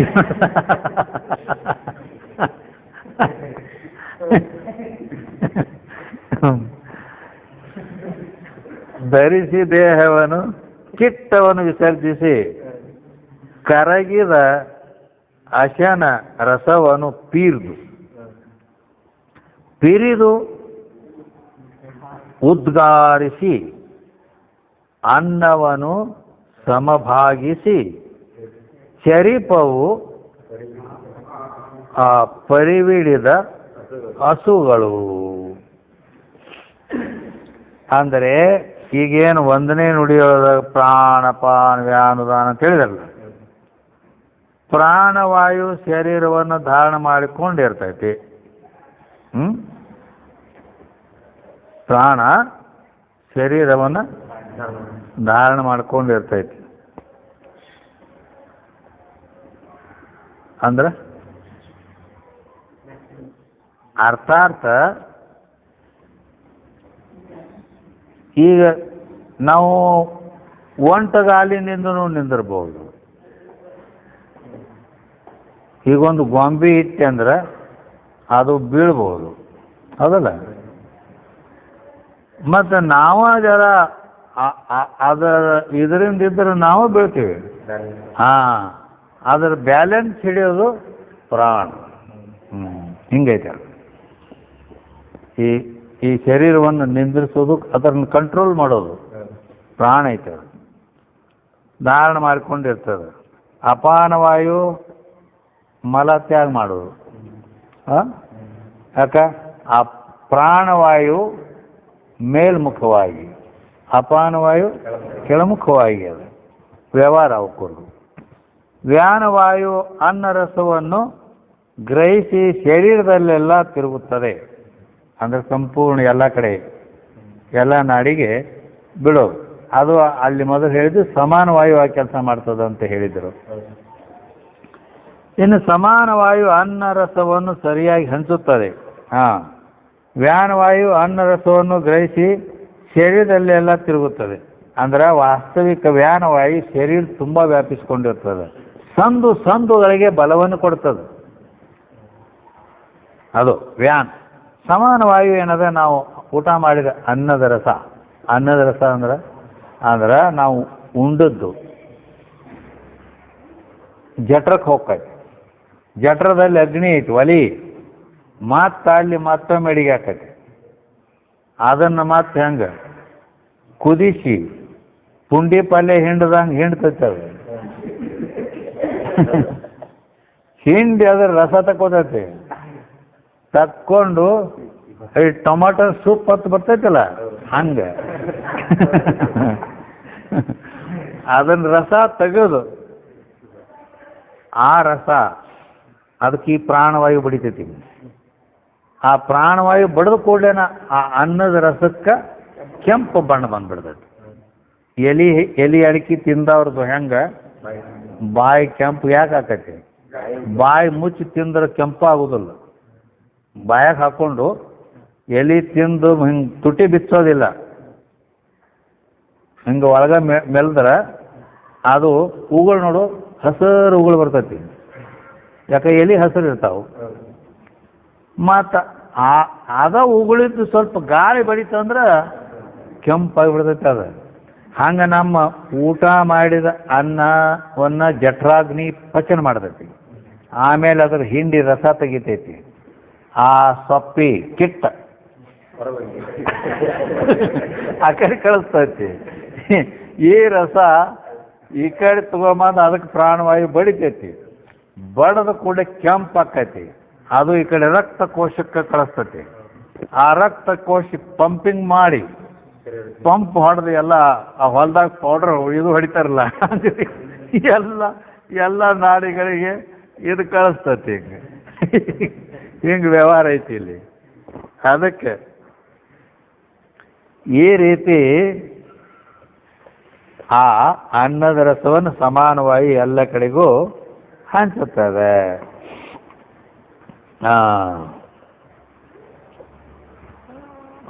ಇನ್ಮೇಲೆ ಈ ರೀತಿ ವಾಯು ಶರೀರದಲ್ಲಿ ಯಾವಾಗಲೂ ಸಂಚಾರ ಮಾಡ್ತಾವೆ. ಈ ರೀತಿ ತಮ್ಮ ಕೆಲಸ ಮಾಡ್ತಾವೆ. ಅದಕ್ಕೆ ಪ್ರಾಣಾಪಾನ ಸಮಾನಶ್ಚೋದಾನ ವ್ಯಾನೌ ಚ ವಾಯುವ ಹೃದಿ ಪ್ರಾಣೋ ಗುದೇ ಅಪಾನ ಸಮಾನೋ ನಾಭಿ ಸಂಸ್ಥಿತ ಉದಾನ ಕಂಠದೇಶಸ್ಥೋ ವ್ಯಾನ ಸರ್ವ ಶರೀರ ಅಂಥೇಳಿ ಅಮರ ನಿಘಂಟುವಿನಲ್ಲಿ ಹೇಳ್ಕೊಂಡು ಬಂದಾರ. ಈ ರೀತಿ ಅವು ಒಂದೊಂದು ಸ್ಥಾನದಲ್ಲಿ ಇದ್ಕೊಂಡು ಒಂದೊಂದು ಕೆಲಸ ಮಾಡುತ್ತವೆ ಅಂದಾಗ ಈ ಗಾಡಿ ನಡೀತೈತಿ.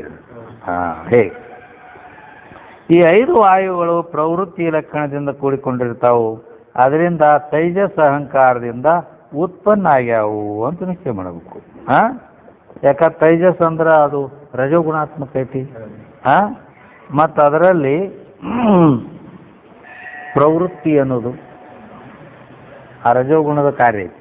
ಆದ್ದರಿಂದ ಬಳಿಕ ಸತ್ವಗುಣಾತ್ಮಕವಾದ ವೈಕಾರಿಕ ಅಹಂಕಾರದ ಕಾರ್ಯಗಳಾದ ಪಂಚ ಜ್ಞಾನೇಂದ್ರಿಯಗಳ ಉತ್ಪತ್ತಿಯನ್ನು ಹೇಳುತ್ತಾರೆ. ಶ್ರವಣ, ಚರ್ಮ, ಅಕ್ಷಿ, ಜಿಹ್ವಾ, ಘ್ರಾಣವೆಂಬ ನಾಮವನ್ನುಳ್ಳ ಬುದ್ಧೀಂದ್ರಿಯಗಳು ಹವಣಿಸಿ ವೈಕಾರಿಕ ಹಂತೆಯಿಂದ ತೋರುವವು ಮೈತ್ರಿ ಸಂಭಾವಿಸು. ಅಂದ್ರೆ ತಿಳಿಯಾದು.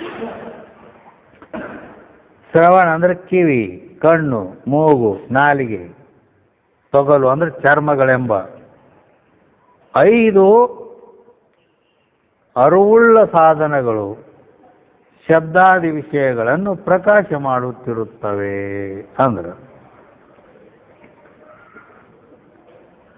ಅಂದ್ರ ಜ್ಞಾನಕ ಸಾಧನೇಂದ್ರಿಯ, ಜ್ಞಾನೇಂದ್ರಿಯ ಕೈಯೇ. ಜ್ಞಾನಕ್ಕೆ ಸಾಧನ ಆಗ್ಯಾವು, ಆದ್ರಿಂದ ಇವಕ್ಕ ಜ್ಞಾನೇಂದ್ರಿಯ ಅಂತಾರು. ಆದ್ದರಿಂದ ಶಬ್ದಾದಿ ವಿಷಯಗಳನ್ನು ಇವು ಪ್ರಕಾಶ ಮಾಡ್ತಾವಲ್ಲ, ಶಬ್ದಾದಿ ವಿಷಯಗಳನ್ನ ಪ್ರಕಾಶ ಮಾಡ್ತಾವ. ಆದ್ದರಿಂದ ಇವು ಸತ್ವಗುಣಾತ್ಮಕ ವೈಕಾರಿಕ ಅಹಂಕಾರದಿಂದ ಹುಟ್ಟ್ಯಾವು. ಪ್ರಕಾಶಕ್ಕೆ ಅದಾವ, ತಿಳಿತಾವು, ಜ್ಞಾನ ಐತಿ. ಆದ್ದರಿಂದ ಮತ್ತಿವು ಆ ಶಬ್ದಾದಿ ವಿಷಯಗಳನ್ನು ತಿಳಿತಾವು. ಮತ್ತೊಂದು ಗೊತ್ತಿಲ್ಲ ಏನು, ಮತ್ತೊಂದು ಗೊತ್ತಿಲ್ಲ. ಅಟ್ಟ ತನ್ನ ಕೆಲಸ ಏನು ಅಟ್ಟ ಮಾಡೋದು, ಮತ್ತೊಂದಿಲ್ಲ. ಅದಕ್ಕೆ ಜ್ಞಾನೇಂದ್ರಿಯ ಅಂತಾರು, ಅದಕ್ಕೆ ಧರ್ಮೇಂದ್ರಿಯ ಅಂತಾರ. ಧರ್ಮೇಂದ್ರಿಯ ಯಾಕಂತಾರಂದ್ರೆ ತನ್ನ ಧರ್ಮವನ್ನು ಬಿಟ್ಟು ಪರಧರ್ಮೋ ಭಯಾವಹ ಅಂತ ಗೀತೆಯಲ್ಲಿ ಹೇಳಿದ ಪ್ರಕಾರ ಹೆಂಗತಾವ. ಅದಕ್ಕೆ ತನ್ನ ಧರ್ಮ, ನೇತ್ರ ರೂಪವನ್ನು ನೋಡೋದು ಅಟ್ಟ ಕೆಲಸ, ಕೇಳೋದು ಬೀಳೋದು ಗೊತ್ತಿಲ್ಲ ಅದಕ್ಕೆ. ಹಿಂಗ ಮೂಗು ಗ್ರಾಣಿಂದ ಗಂಧವನ್ನು ಗ್ರಹಣ ಮಾಡೋದು ಅಷ್ಟ ಕೆಲಸ ಅದು. ಮತ್ತೇನ್ರ ನೋಡು ಕೇಳು ಅಂದ್ರೆ ಇಲ್ಲ.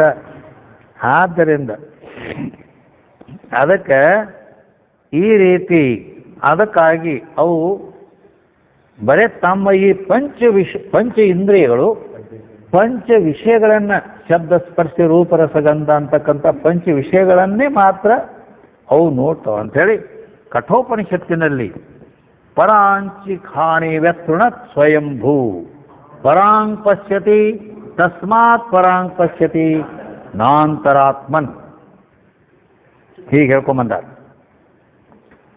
ಪರಾಂಚಿ ಖಾನಿ ವ್ಯತೃಣತ್ ಸ್ವಯಂಭೂ, ಸ್ವಯಂಭುವ ಪರಮಾತ್ಮ ಯುವಕರ್ನ ಹೆಂಗ ಮಾಡ್ಯಾನಂದ್ರ ನಿಮ್ಮನ್ನ ಹೆಂಗ್ ಮಾಡ್ಯಾನ?